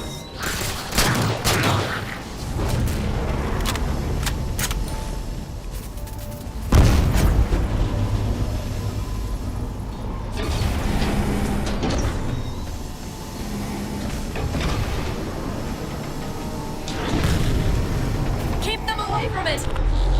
They found the composer. Stop them, Chief! You can't let them tell him it's here! Spartan laser. Dr. Tilson, the composer's location's compromised. You've got to get that nuke down here. It's not ready yet. Ready or not, I need it now. Oh, yeah.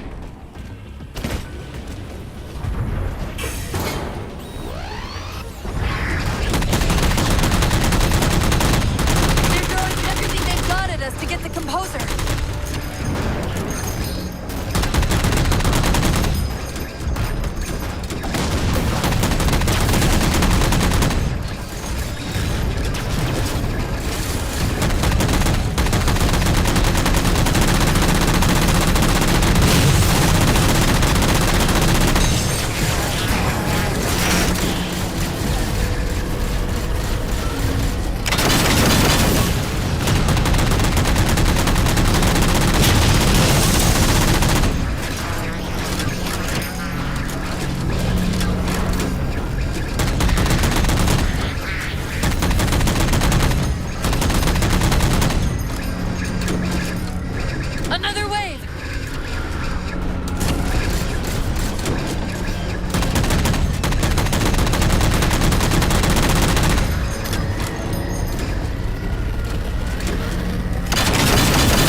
a matter of time.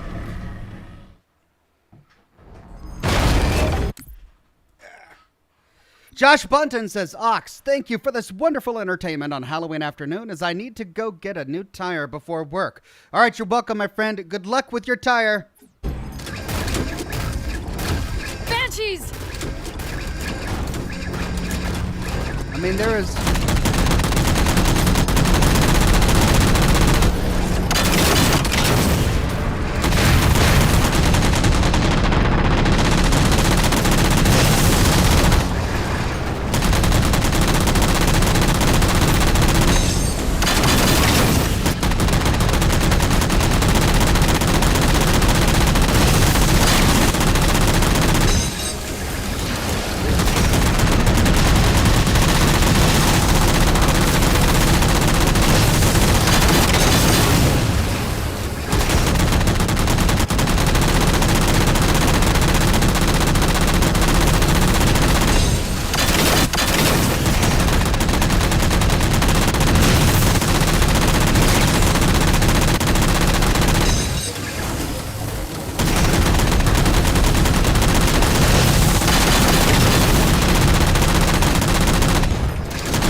Dr. Tilson.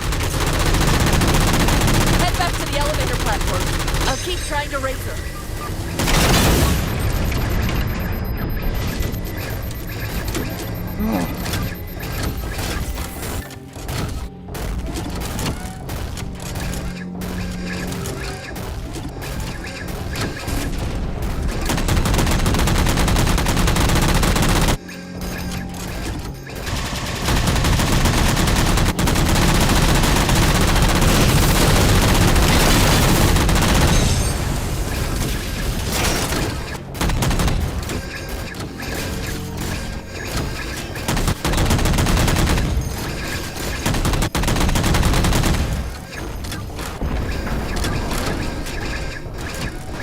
Right.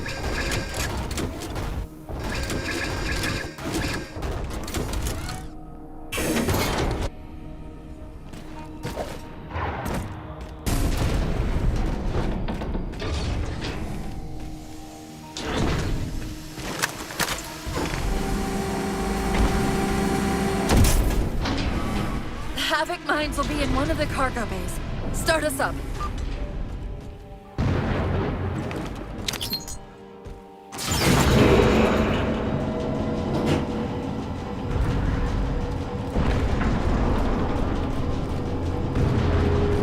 Chief, immense Casimir wave building outside the atrium. Oh!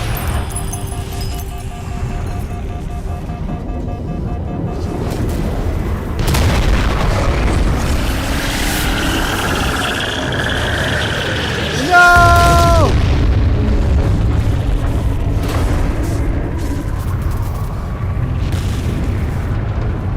Well, we failed.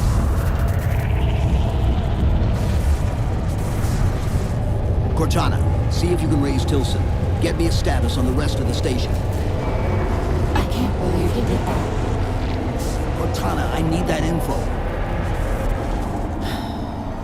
Look, don't think about the Didad. Don't think about the composer.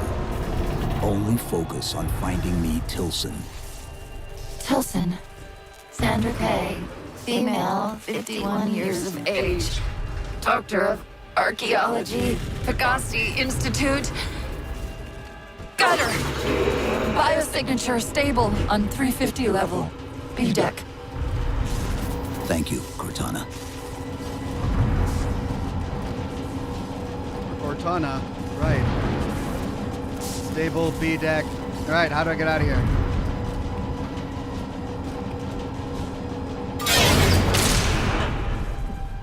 Finally.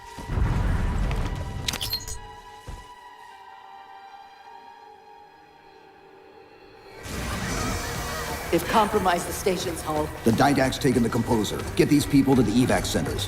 Taken how? Tap the flight deck. Find us something that can carry a payload. Wait. Something's happening.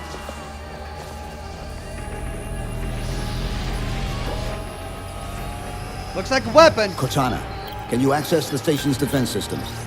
They're not responding. Okay. Death time. Time for death. Cortana, Chief, it's...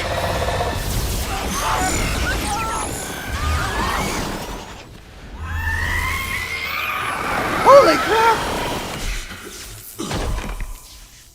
At least he was in his super suit. Right? He's not dead, right? Master Chief can't die. Because he's Master Chief. That was trippy.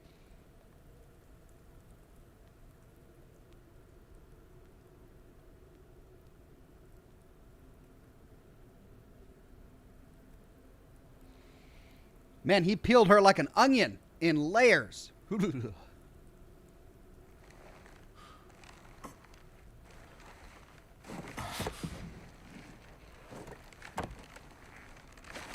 least it's quiet.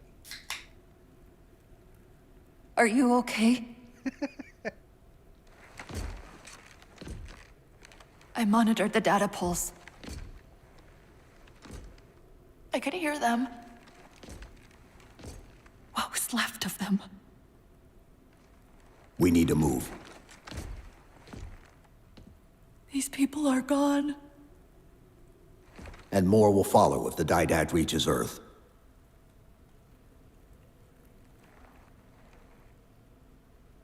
They'll pair you with another AI. Maybe even another Cortana model if Halsey lets them. That's not going to happen. It won't be me. You know that, right?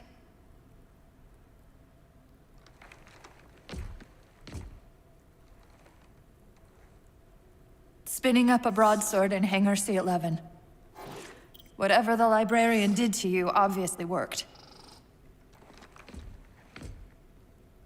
Cortana.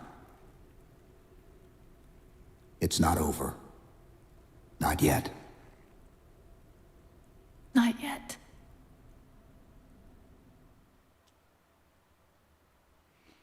So this entire game, we're just trying to save Cortana, essentially. While also saving, you know, Earth. Earth, Cortana,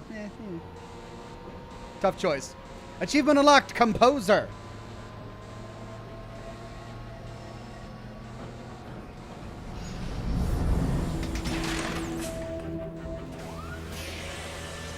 Ooh, what is that? That looks like a nuke. Oh, I like that. Tell me we get to fire that. That looks fun.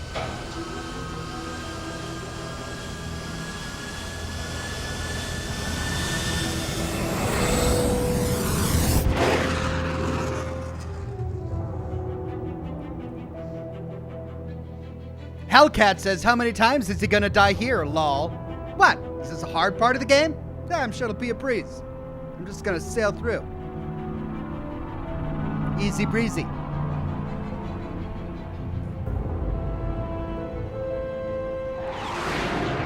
Padre says, hey Ox, if you can, and you have a moment... Approaching the Didact ship in 200 kilometers. Once we get on board, we'll find the bridge. He's on the move again.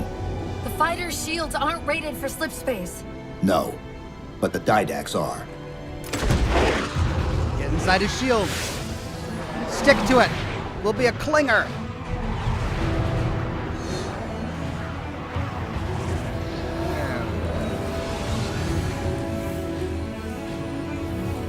He says, hey, Ox, if you can, and you have a moment in your busy schedule, Halo 4 Forward Unto Dawn is a movie you may want to watch with your kids at some point.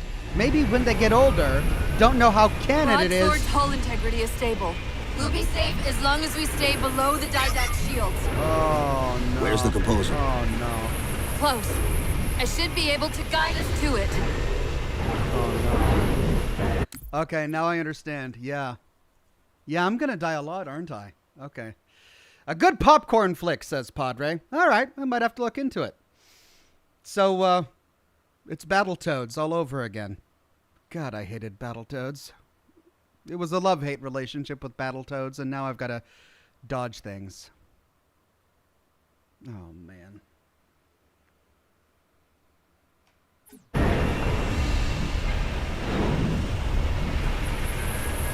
You have not been composed. Such inoculation should not have been possible.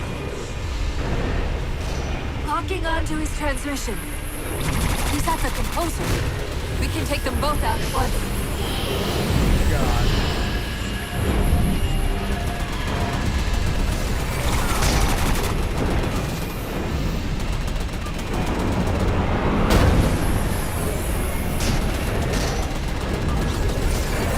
For Pete's sake.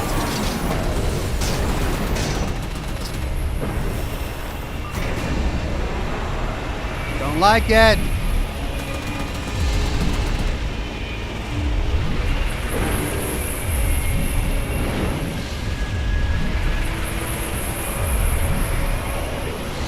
Cherenkov radiation fluctuating. We're coming out of slip space. Oh. Ah! Current velocity. Hostile will achieve Earth orbit in approximately 4 minutes.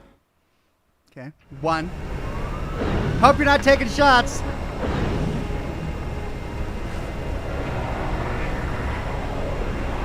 Cherenkov radiation fluctuating. We're coming out of slip space.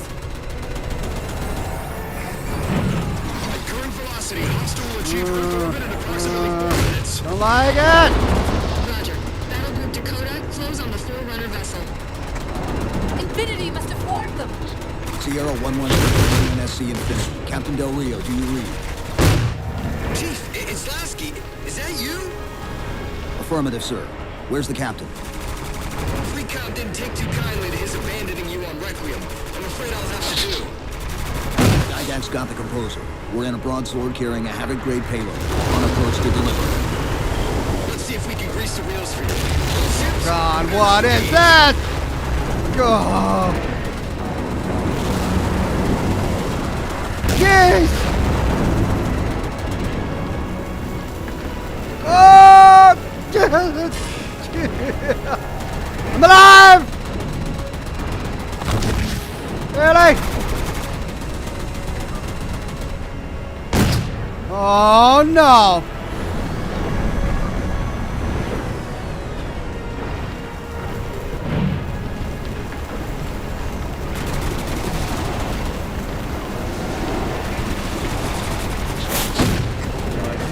Chief, the battle group's moving to intercept, but at the rate the Didact ship is advancing, he'll reach the wire in T-minus 2 minutes. Commander, direct all your ships to the composer. Copy that, Chief.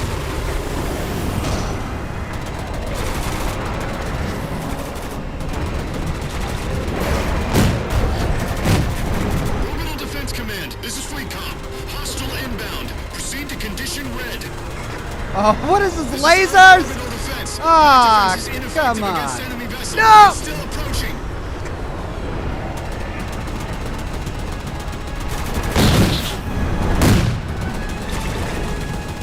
Infinity to Fleet Comp. Battle group has reached Didact ship. Captain Lasky, you are clear to engage. Oh, it's a friggin' Jiminy. 2. All right, I'm thinking I can get through this. I'm not gonna place any calls here.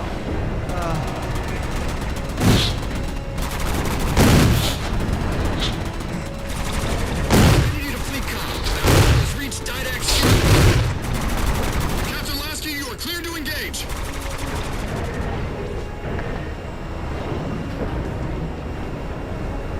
Yeah!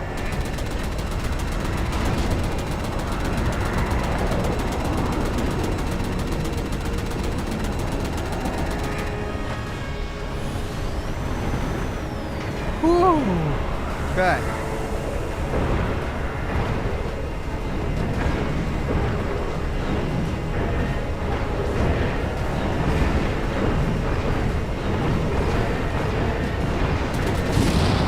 What?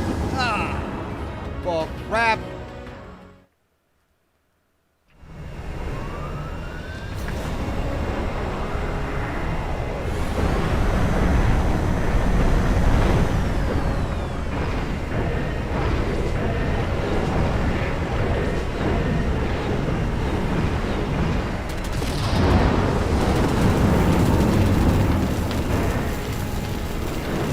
Okay. 3.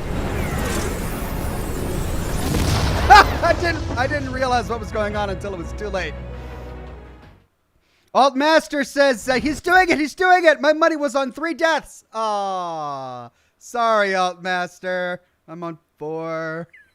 Chains the Punk says, did you notice the news? Ox Lasky the captain now. Lasky the captain. Is that Brazilian politics? All right, I got this.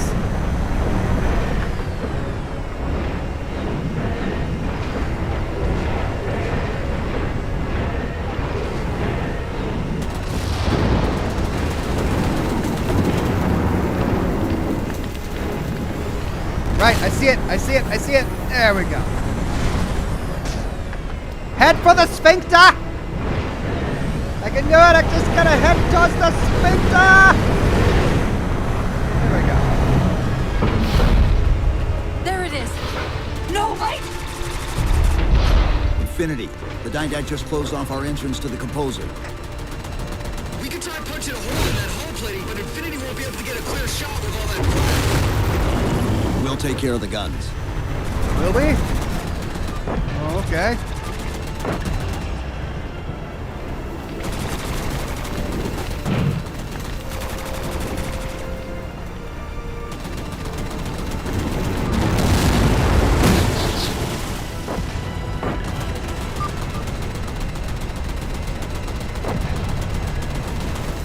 Okay, big red barrier. How do we get rid of the big red barrier?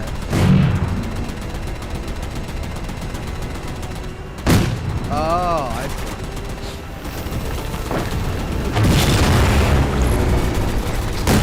Whatever you're doing's working. Clear up the approach and Infinity can drop in to punch a hole for you.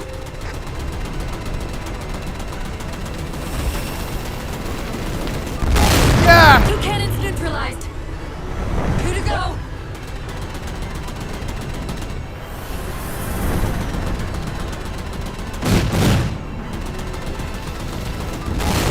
Only 1 gun left. Copy, Cortana. Weapons. Repair firing solution. We promised to get the Chief inside that ship, and I'm not about to let that man down. At least someone's got my back. All right. 4 That's the down. last one. Infinity, you're clear. Roger that, Chief. You might want to back up a little. Main battery, fire!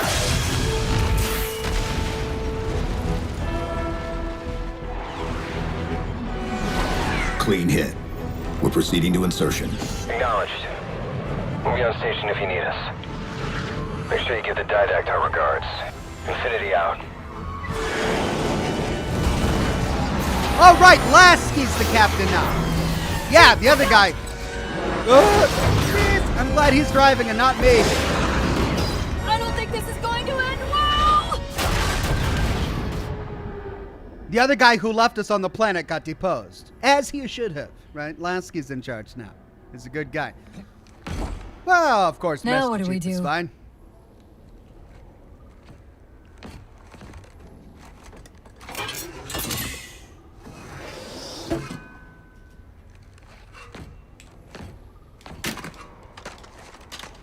Plan B.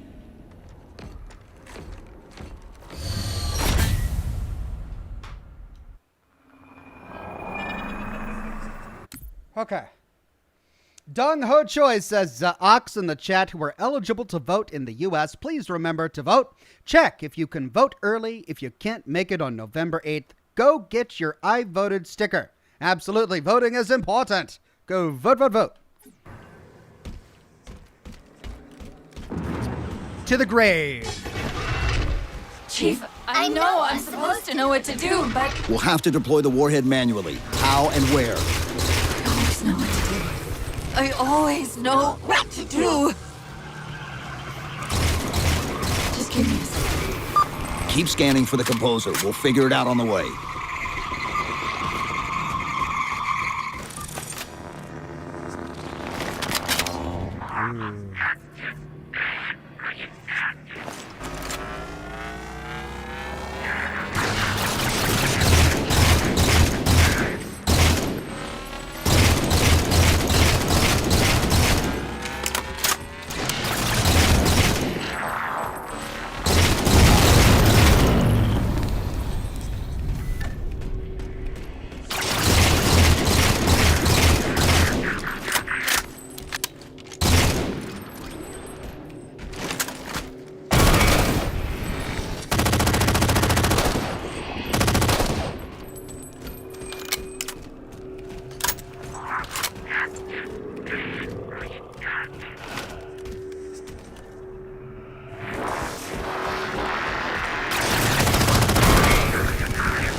Oh, great.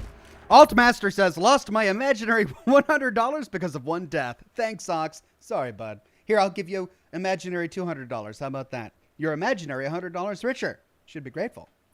Where reason does not stop you, perhaps force can at least delay.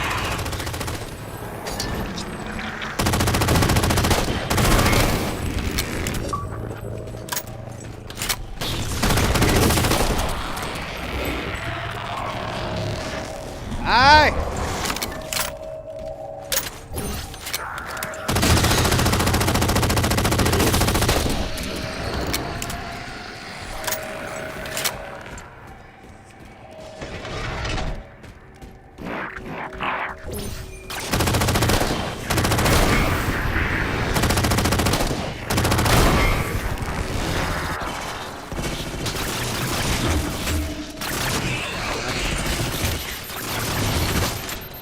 Out of weapons!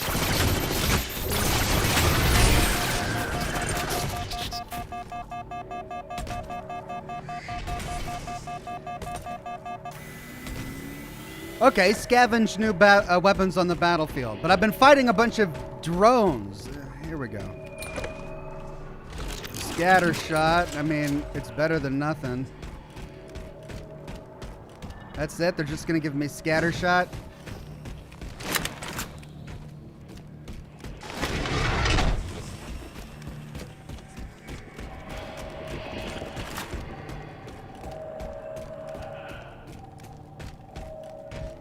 Bolt shot. Okay.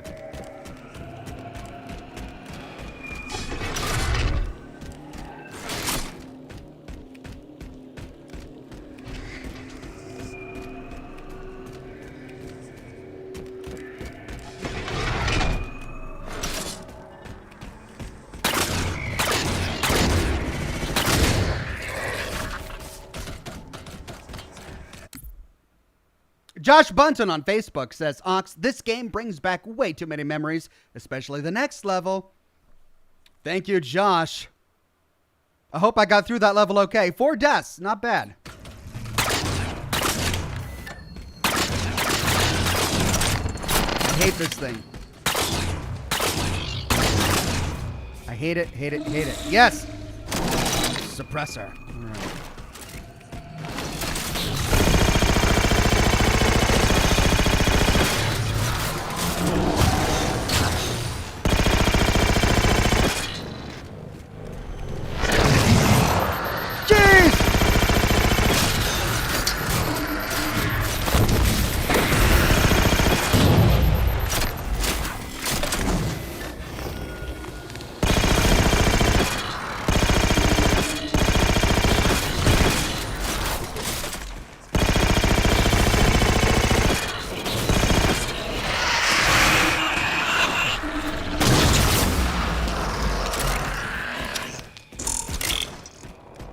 It is a powerful gun.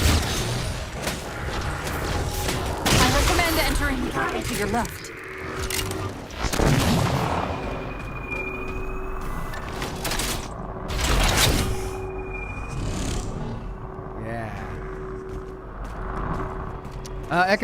Recommend something to the left. All right, I'll go to the left.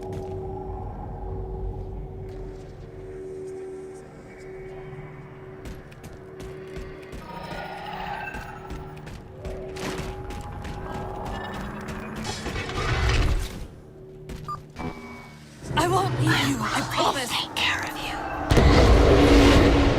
Still good for something. I guess.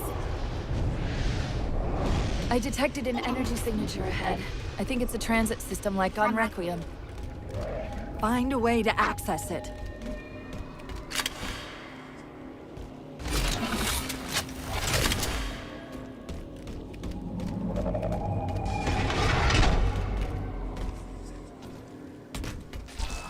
I'll try to route us to the composer. Put me in the system.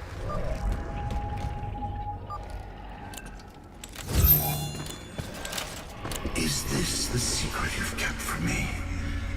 This evolved Godzilla? Didac knows I'm in the system. Hurry, go!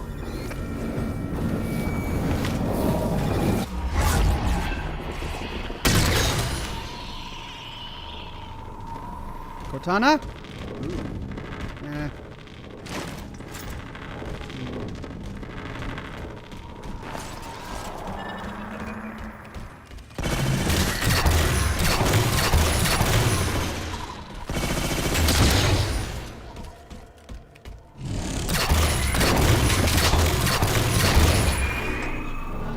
Portal!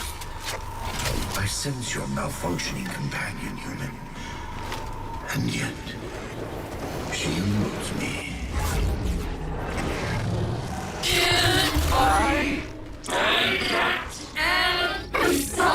Simultaneously! Okay. Opening another portal. Cortana.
Gotcha.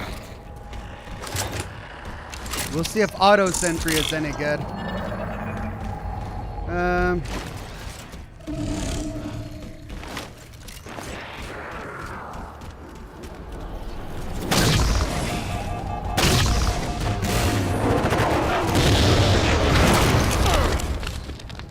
What was that?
I can't control what my processes are doing. Stronger threads keep reprioritizing themselves over me.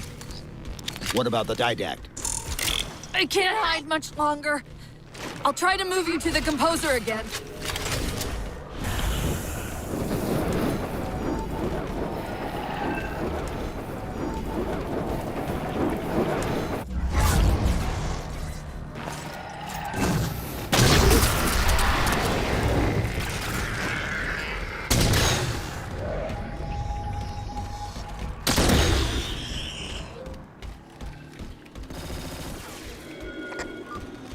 Portal open! Far side of the room!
Is this another one of those where they just keep spawning?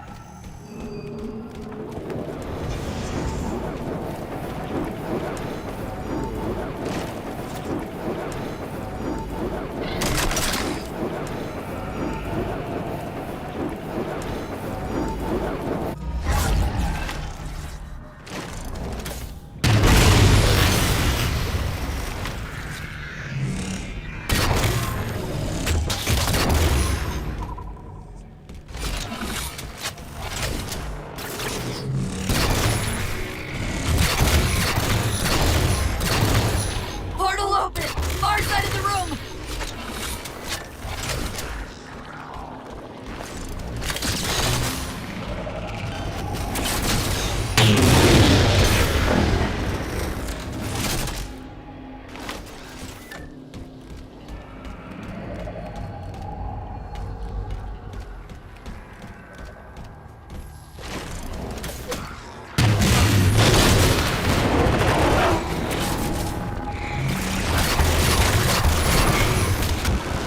Oh, bull crap.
Okay.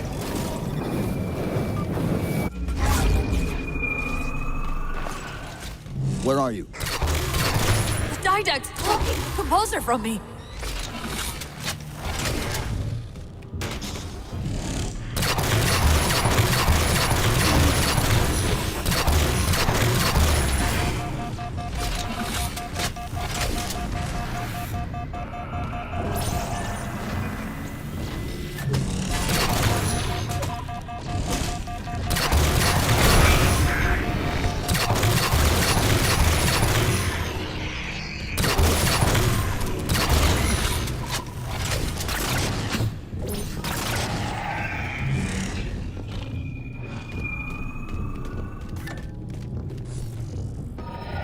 clone fell off.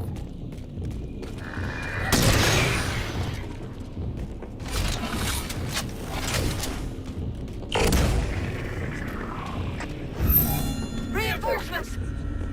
Hold them off while I locate the composers. Defend? Oh, man.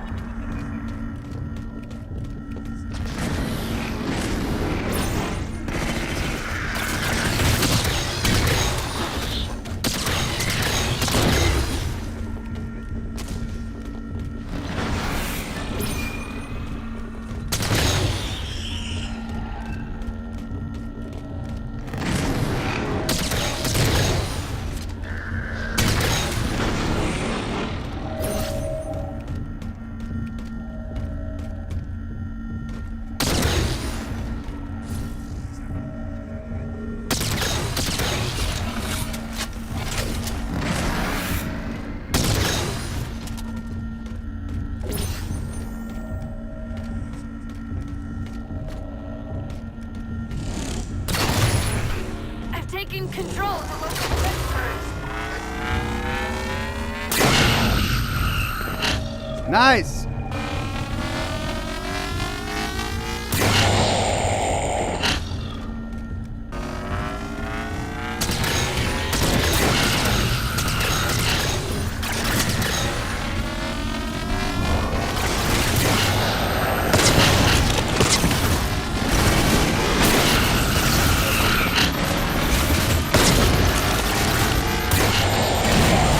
Oh, what was that? Reinforcements! Hold them off while I locate the composers.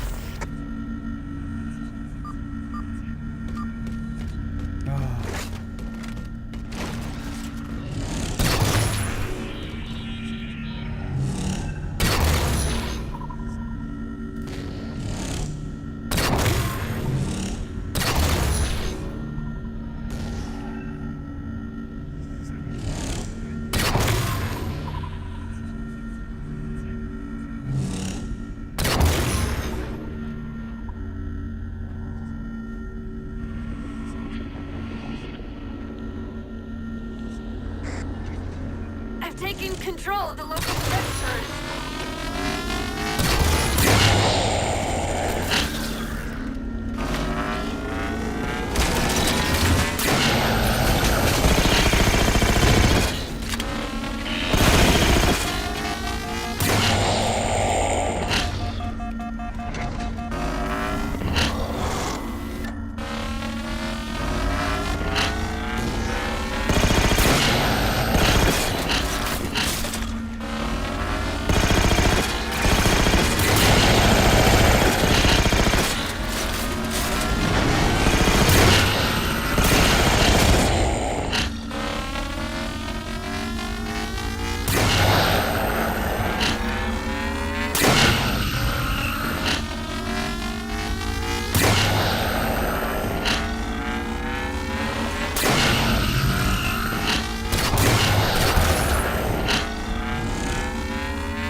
okay. We're okay.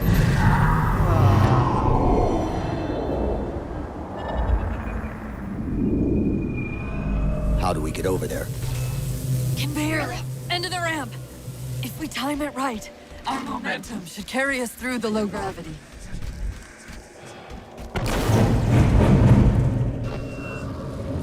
Chief, once that warhead is primed, the window for getting out of here is going to be pretty slow. I know.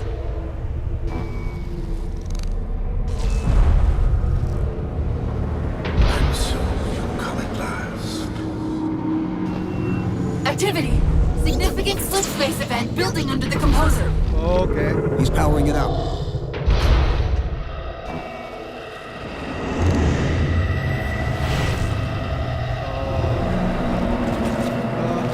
Run!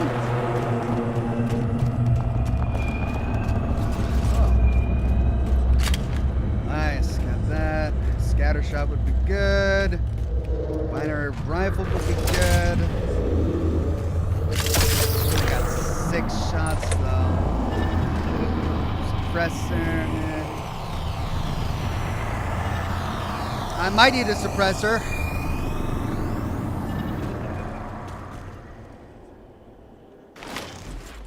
Yeah.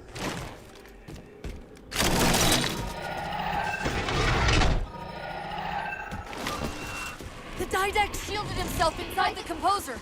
The nuke won't do us any good unless we can disable that barrier. Find me a terminal.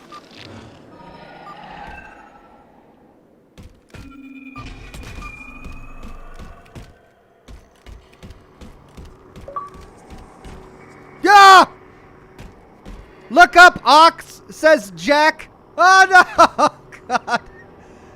Thank you, Jack. Okay, let's save the Earth. Well, save Cortana. You know, the Earth. Yeah.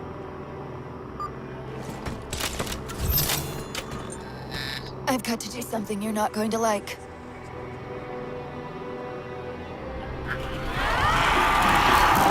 Whoa! Okay, what was that? What did you just do? I ejected my rampant personality spikes into the system. If I do that at each of those beams, the copies can overwhelm the composer's shielding. Right, let's, blah, blah, blah, blah, at all of the spike things. Hooray! Time to blah, blah, blah. Get ready!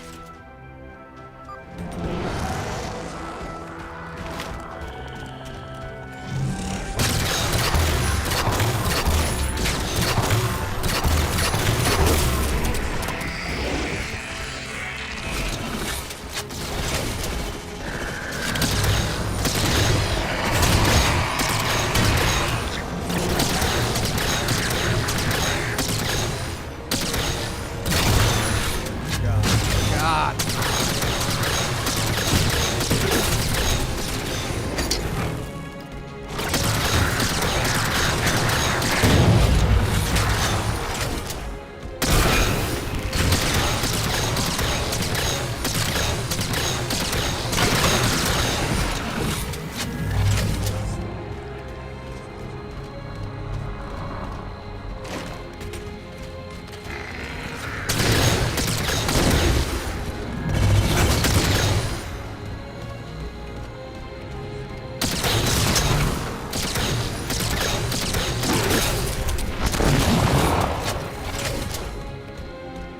Right.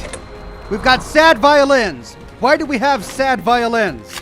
I don't think I want whatever sad violins means. I almost ran off the ledge there. All right. Activate.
One more.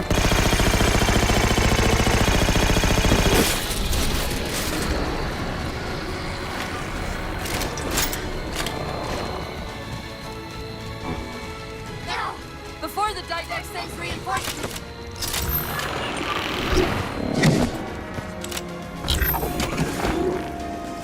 That's it. It's working.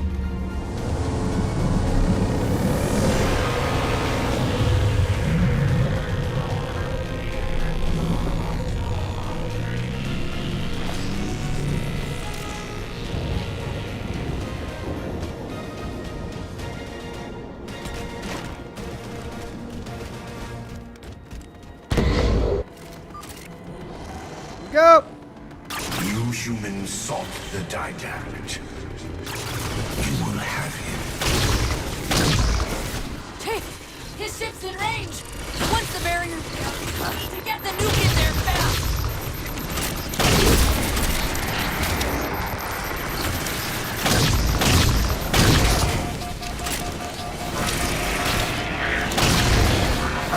God!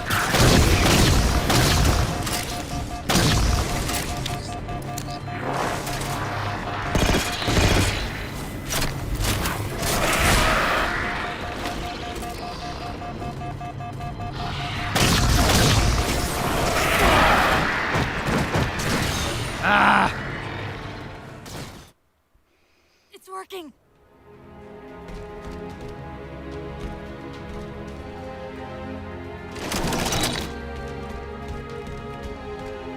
Shotgun is not what I want. Not for this.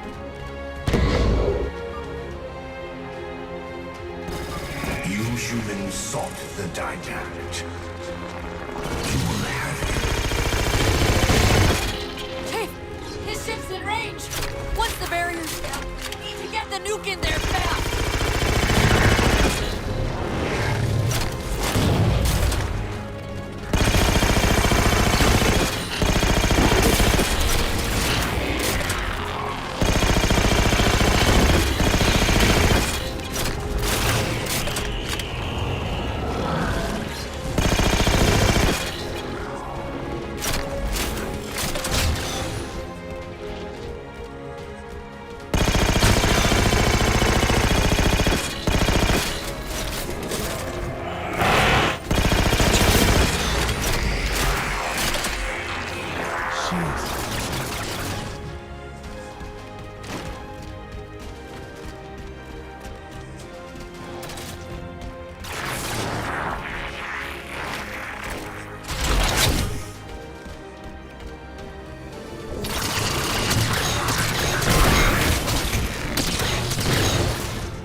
Okay.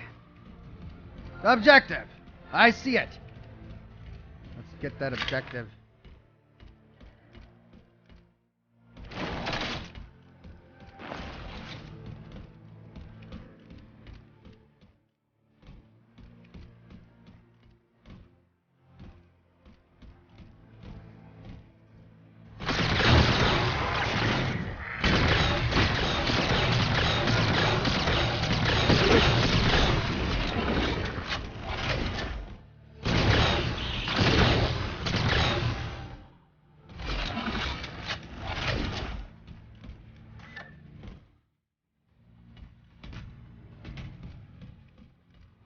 There we go.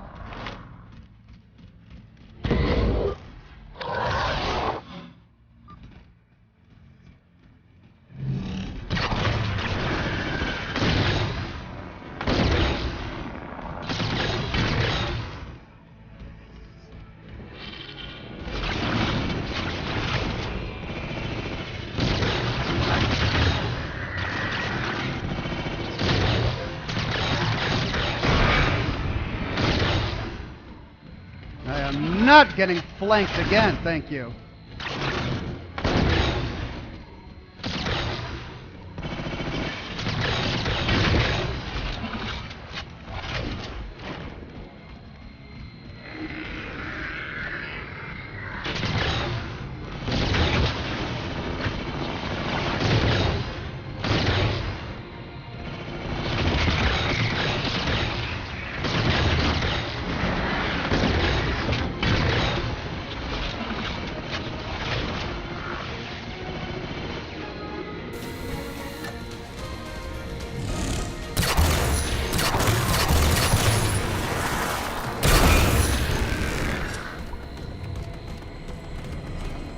Ooh. I mean, sure. Why not? A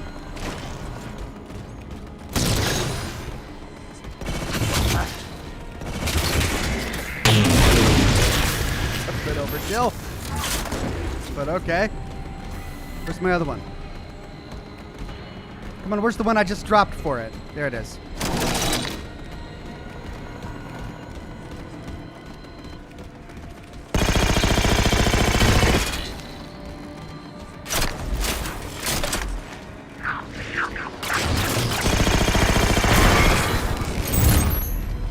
There we go.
I had my other one.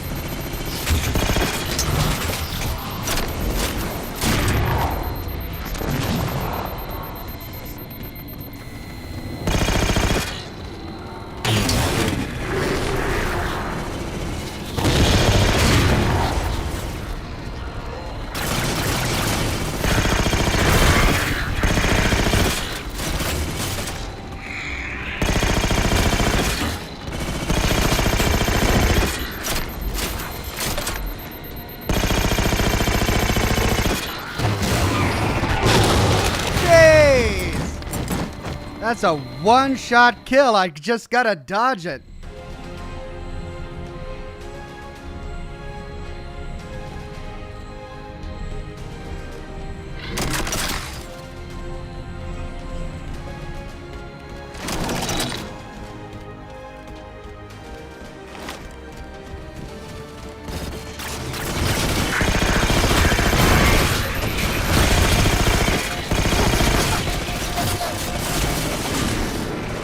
Of course, they spawn behind me.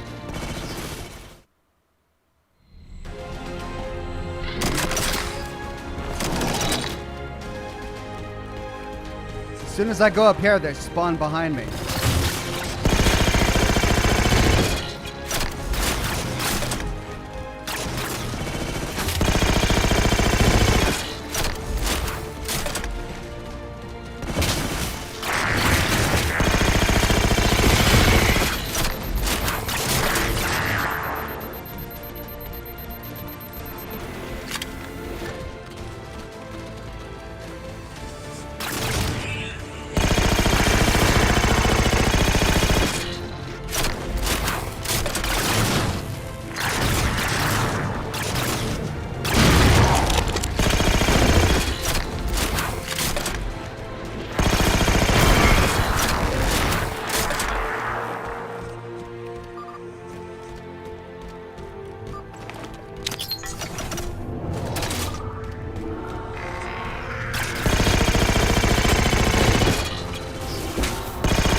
And yet, still you fail. What?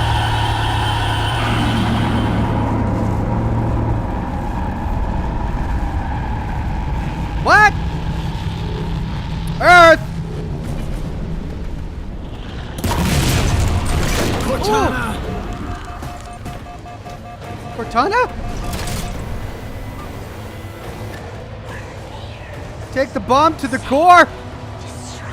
What do you mean, take the bomb to the core? Destroy it. Okay. Is that you, Cortana? Get to the core. Destroy it.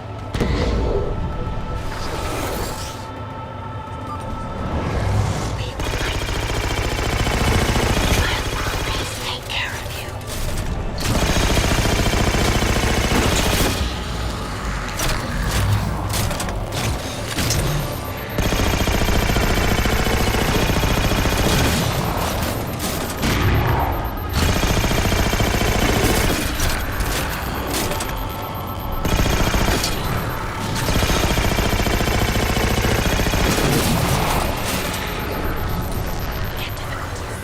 I'm the new.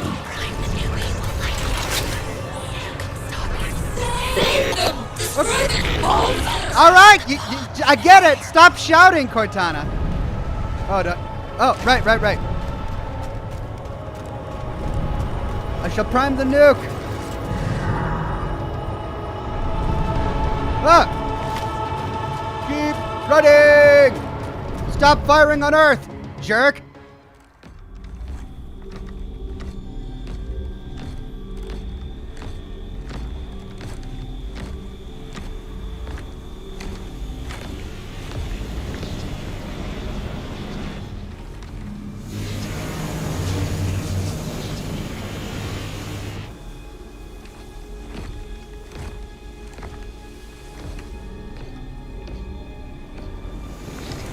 You persist too long after your own defeat.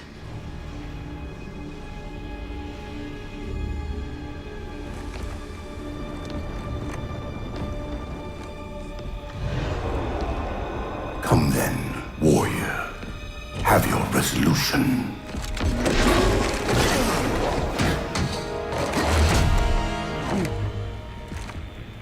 Right.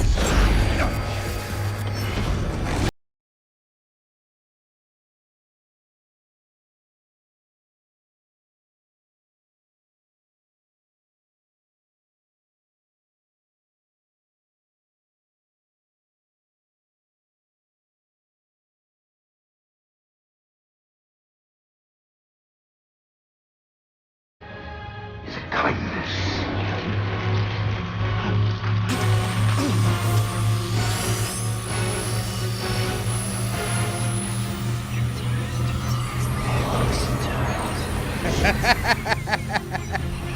That's creepy as hell. I love it. In that case, you won't mind if we return the favor. Your compassion for mankind is misplaced. I'm not doing this for mankind.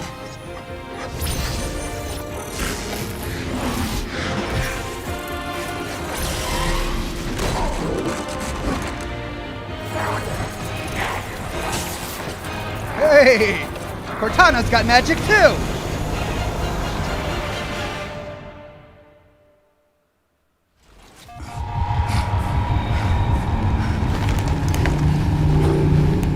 Get the nuke!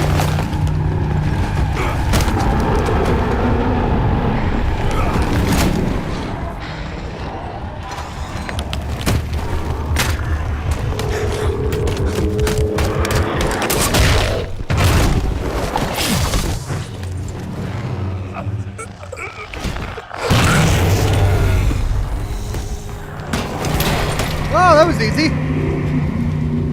Thanks, Cortana. Get the nuke!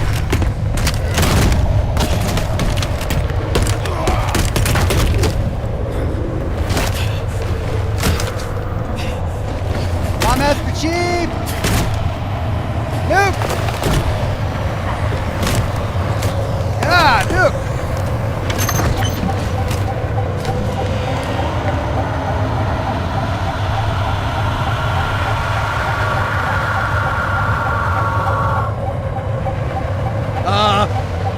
Throw it!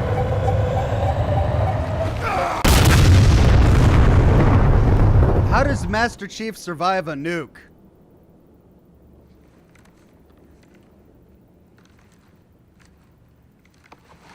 Cortana.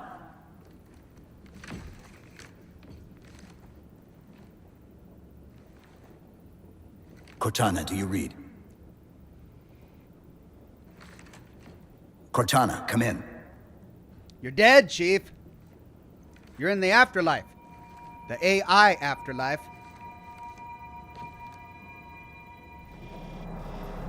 There she is.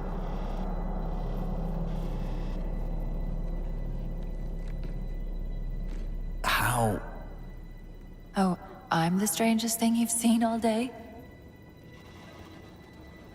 But if we're here, It worked. You did it. Just like you always do. So dead, so right? how do we get out of here?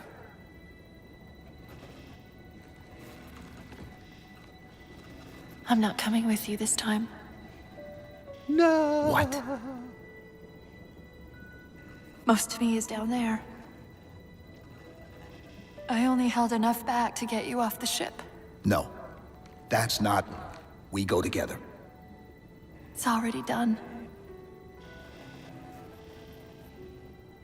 I am not leaving you here. John. I've waited so long to do that. It was my job to take care of you. We were supposed to take care of each other. And we did. Cortana, please.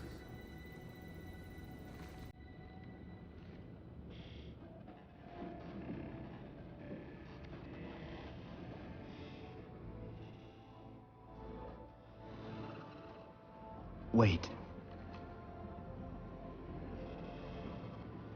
Welcome home.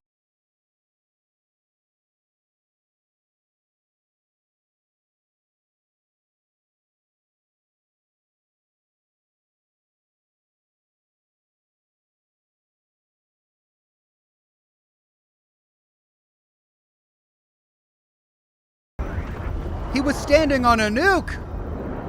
He punched it to make it detonate. How is he alive?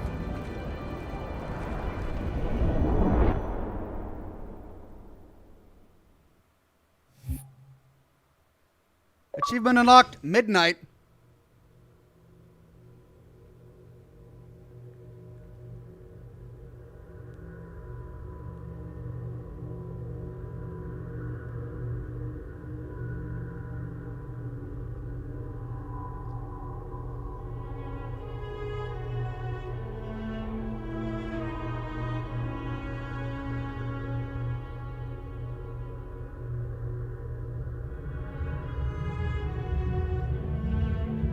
Okay, floating in space.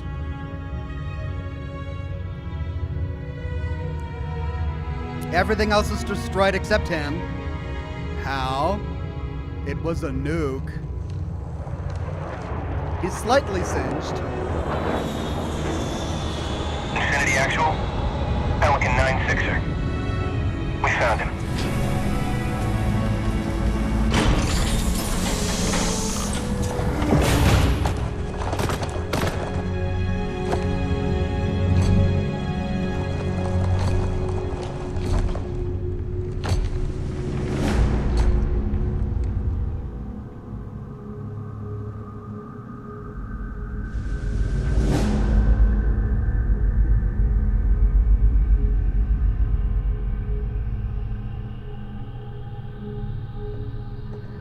Jocelyn Ryan says, Happy Halloween to Oxhorn and all in the chat. Thank you, Jocelyn Ryan.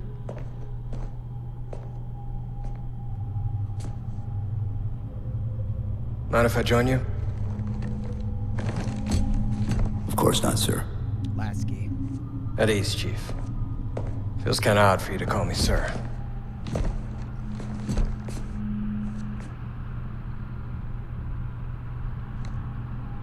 Beautiful, isn't she? I don't get to see her often enough. I grew up in New Harmony, attended Corbulo Military Academy. Never saw Earth in person until I was an adult, but I still think of her as home. Wow.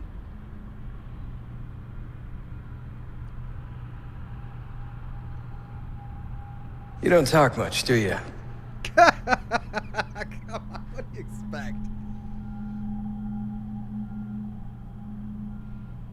Chief, I won't pretend to know how you feel. And I've lost people I care about, but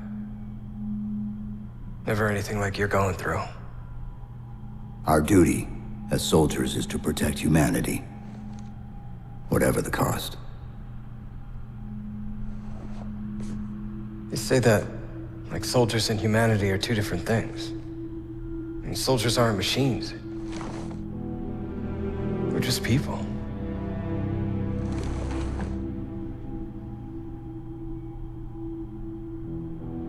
I'll let you have the deck to yourself.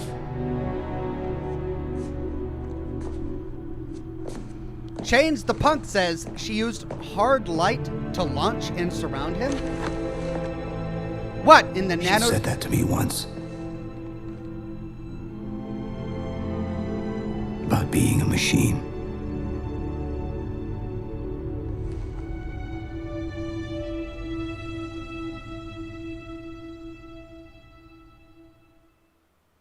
What in the nanosecond? Wait, every great journey begins with a single step. This is our beginning. Thanks for trusting us with the universe you love and joining us on this epic adventure. 343 Industries. Okay, so that's their way of saying more is to come, which I suppose is true with Halo Infinite and all that. But he punches a nuke to detonate it, and in a nanosecond before the nuke explodes, she encases him in hard In this light. hour of victory, we taste only defeat. I ask why. We are forerunners, guardians of all that exists. The roots of the galaxy have grown deep under our careful tending. Where there is life, the wisdom of our countless generations has saturated the soil. Our strength is a luminous sun towards which all intelligence blossoms, and the impervious shelter beneath which it has prospered.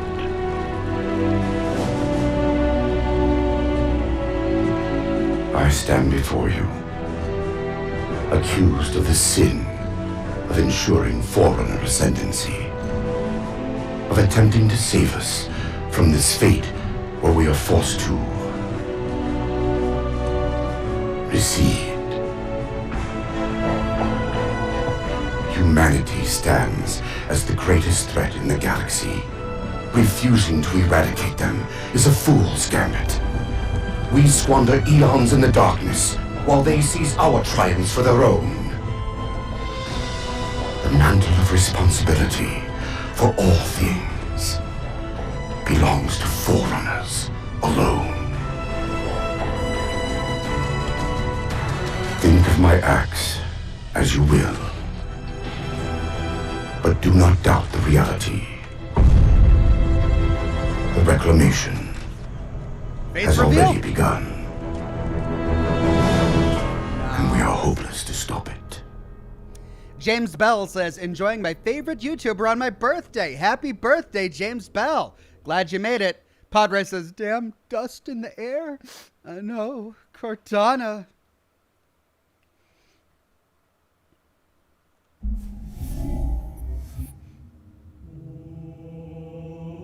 And there we go.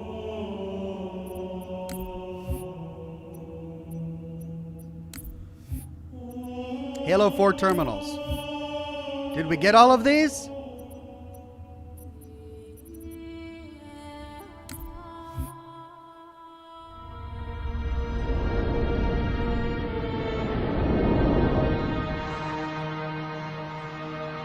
The humans' actions threaten the galaxy, yet we have treated them as the mantle required.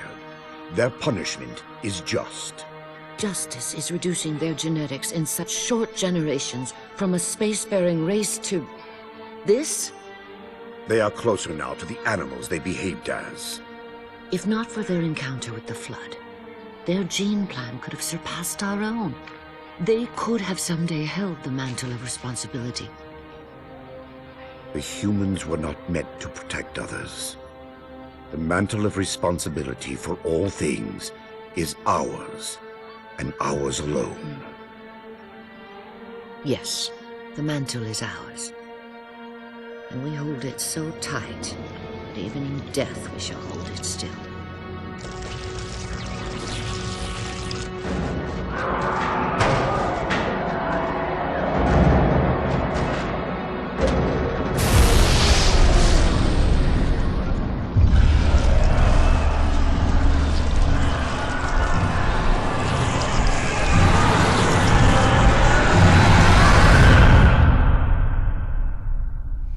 I want to know how much damage that laser he pointed at Earth did before we blew it up with a nuke. Dragonfan says Spartan Ops takes place months after the epilogue, but I recommend watching the first episode cinematic. Okay, thank you, Dragonfan. Fishky says, why are my eyes wet? Thanks for playing this historic series. I know you're kind of done, but Infinite would be great. Thanks, Fishky. I think I am kind of done for now, but we'll always have Infinite on the table. Thixton says, I think you missed terminals from 3 onward. Let's take a look at 3 and see if I missed that one.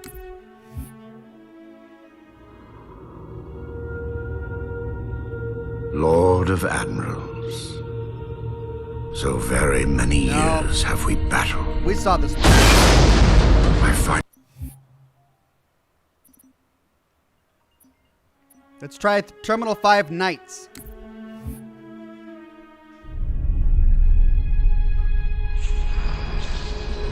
The Flood cover more of our galaxy with each passing day.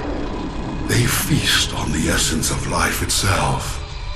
The only way to stop their advance is to remove that life upon which they feast. My life workers have made plans for the reseeding of humanity and of all life after the halos are fired. So you agree the halos are our only solution? I do. And your husband? My husband has a different opinion of what steps to take against the Flood.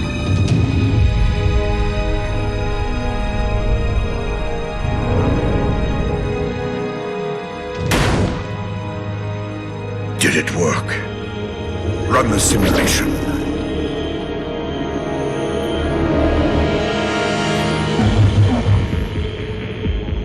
The procedure is a failure. I am still susceptible to Flood infection. That leaves only the Composer. It will not work on my new form. Then you will lead us, as always. You would submit to such sacrifice. Direct. If the Composer is our final hope to defeat the Flood, no Promethean would resist. I have led you, my Prometheans, for thousands of years, and I shall continue to lead you. Rise! Rise and protect the Forerunners! Rise and protect the galaxy!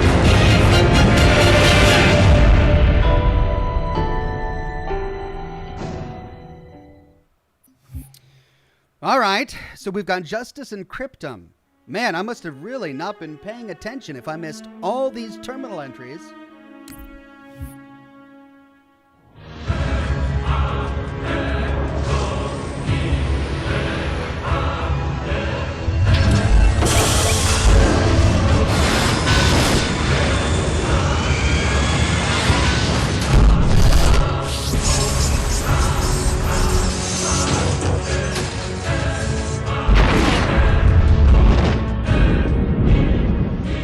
Flood is still too strong. Perhaps if I had greater numbers.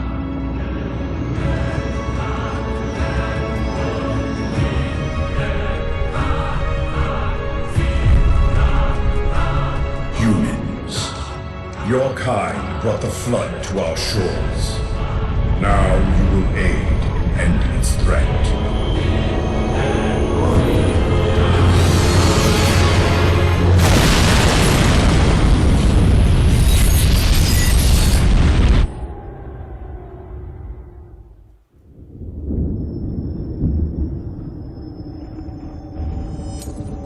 They were to be safe here.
Of the enemies that we defeated were made from human DNA?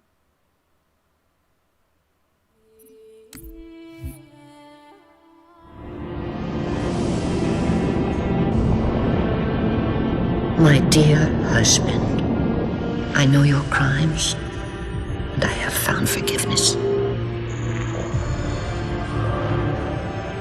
I know your reasons.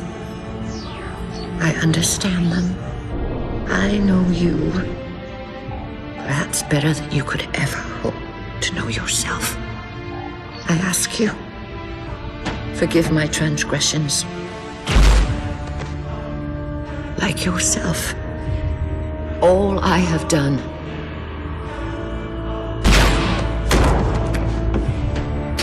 I have done for the greater good. Oh my God. Our time as the galaxy's caretakers is past. The Flood have overrun us.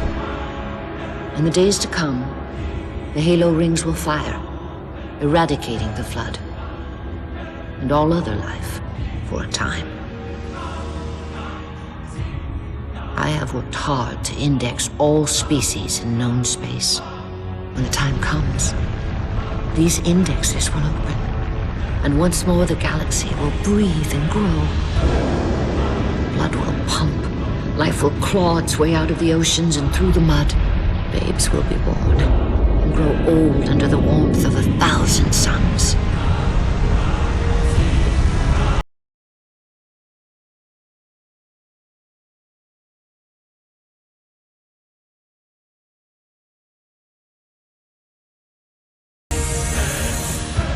Civilizations will rise in our stead, and our job as caretakers will at last bear fruit.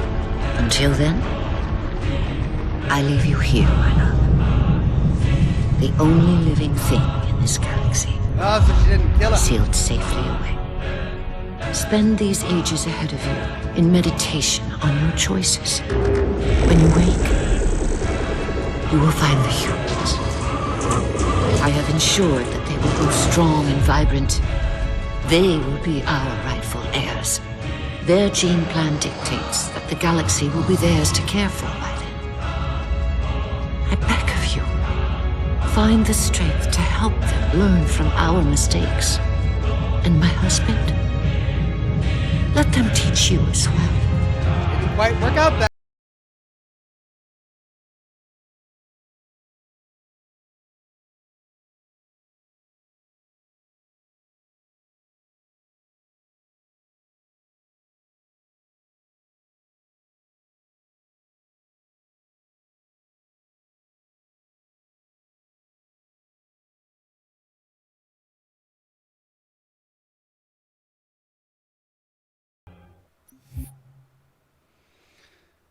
Okay, well, there we go. that is it for the Master Chief Collection. We played through all available Halo games in the Master Chief Collection. Reach, Anniversary, CE Anniversary, 2 Anniversary, 3 ODST, and 4. I realize there is 5 and Infinite and other stuff, but I don't think I'm going to be tackling those anytime soon. So that means that I've got to find a new game to replace my Monday broadcasts with. And I think I have a lot of options. But of course, I'm always welcome for your recommendations and suggestions. Of the games that have been suggested, I know I want to play the new DLC for Resident Evil 8. I know I want to play Scorn. I know I want to play A Plague's Tale Requiem. But are there others that I really should be focusing on? Especially new releases that I need to tackle? Let me know in the comments of this video. If you enjoyed this series on Halo and you like my other live streams, and you come back to rewatch the videos faithfully, go ahead and send me a super thanks. Your super thanks are incredibly encouraging and help me sit down every day to continue to work on these projects. As for lore videos, I am working on the next episode in my full story, in my series on the full story of Fallout 4. We have built a signal interceptor with every major faction in the game. We have now but to step on the pad and arrive at the Institute. What will we find there? Will we find Sean? And if we do, in what state will we find him? That is the question we will answer in my next episode. I don't know when I will get it out. I'm aiming for the weekend, but no promises, because the upcoming dialogue trees that I need to edit and splice together to make sense of the story are elaborate, to put it mildly. So it's going to take a lot of editing to piece together, but I think I can do it, and I hope to do it by the weekend. Cross your fingers and wish me luck. Padre says, Earthworm Jim. Earthworm Jim. Well, I can confidently say that I haven't played that on the program before. Would it bring the audience? I don't know. Maybe we'll have to take a vote. Dragon Fan says, again, Spartan, Ops is a choice. It's in Firefight. Thank you, Dragon Fan. Definitely worth considering. We'll put a pin in that. Greg says, I was here for the last Halo stream. Thanks for chugging through it, Ox. You're welcome. I have to say, when it comes to combat and actual polished gameplay, 343 Industries did a great job with this game. Of all the Halo games I've played so far, this was the most fun to play. I also enjoyed the connection between Master Chief and Cortana. Is this the end of Cortana? I mean, did she die? We lost her at the end of a previous Halo, only to find her again. Will we find her again in another Halo? I don't know. That's a good question. As for the plot, I'm a little confused by it because, I mean, on one hand, I really enjoy the sort of universe building that they put together with the Protheans and with the Didact and the Forerunners. That was all really fascinating. And there was a real interesting focus on duty and, entitlement, really. It was an interesting contrast between duty and entitlement. Because the Didact felt entitled to taking up the mantle to fulfill the duty of whatever the dominant species was. He never denied that that was his duty. I mean, he could have said, yeah, we're the prominent species, we own this place and time, and we're just going to hightail it out of this solar system, hightail it out of this galaxy, and go somewhere else and kind of let the Flood do their thing. Perhaps that wasn't even an option because the Flood could have followed them, or maybe they didn't have the technology to go galaxy hopping. So maybe he took up the mantle to eradicate the Flood only because he had no other choice. But to see that conflict bear between himself and the librarian, his wife, over whether or not their race had the opportunity to bear that mantle or the humans was really interesting. I do have concerns over how canon it was to the primary story of Halo, only in that I was led to believe that we were all led to believe that the Spartans were a biogenically engineered super species, that it was humanity itself and their experimentations that made the Spartans what they were. But this story kind of gave us the impression that it was the librarian that encoded the Spartans and Master Chief in particular with some sort of evolutionary explosion, something that could be unlocked to achieve a biological state that was superior to their own race, which would allow them to eventually defeat the Flood. That kind of flies in the face of what we learned from previous Halo games. But then again, I'm only going by what we've learned in the games themselves. Perhaps novels and comics and other media has helped explain this to remove the apparent contradiction that I see here tonight. At any rate, I thoroughly enjoyed it. I guess I can say that I enjoyed playing it more than some of the other Halo games. So I'm glad we went through this journey together. But there's much more to do, so stay tuned.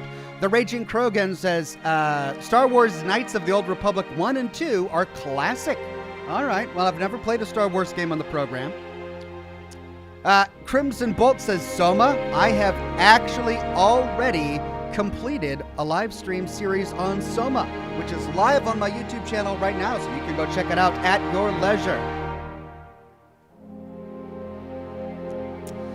Greg says there's ludonarrative dissonance between what you as the player experience story-wise through gameplay and the actual universe they try to develop. That's a bummer. I hate to hear that. I'd like the two to be as cohesive as possible. The Raging Krogan became a Silver Ox. Thank you very much, The Raging Krogan.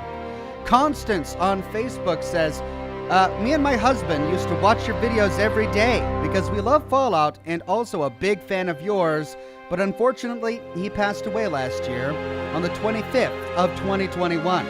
Keep on rocking, Oxhorn, XOXOXO, and happy Halloween, everyone. XOXOXO.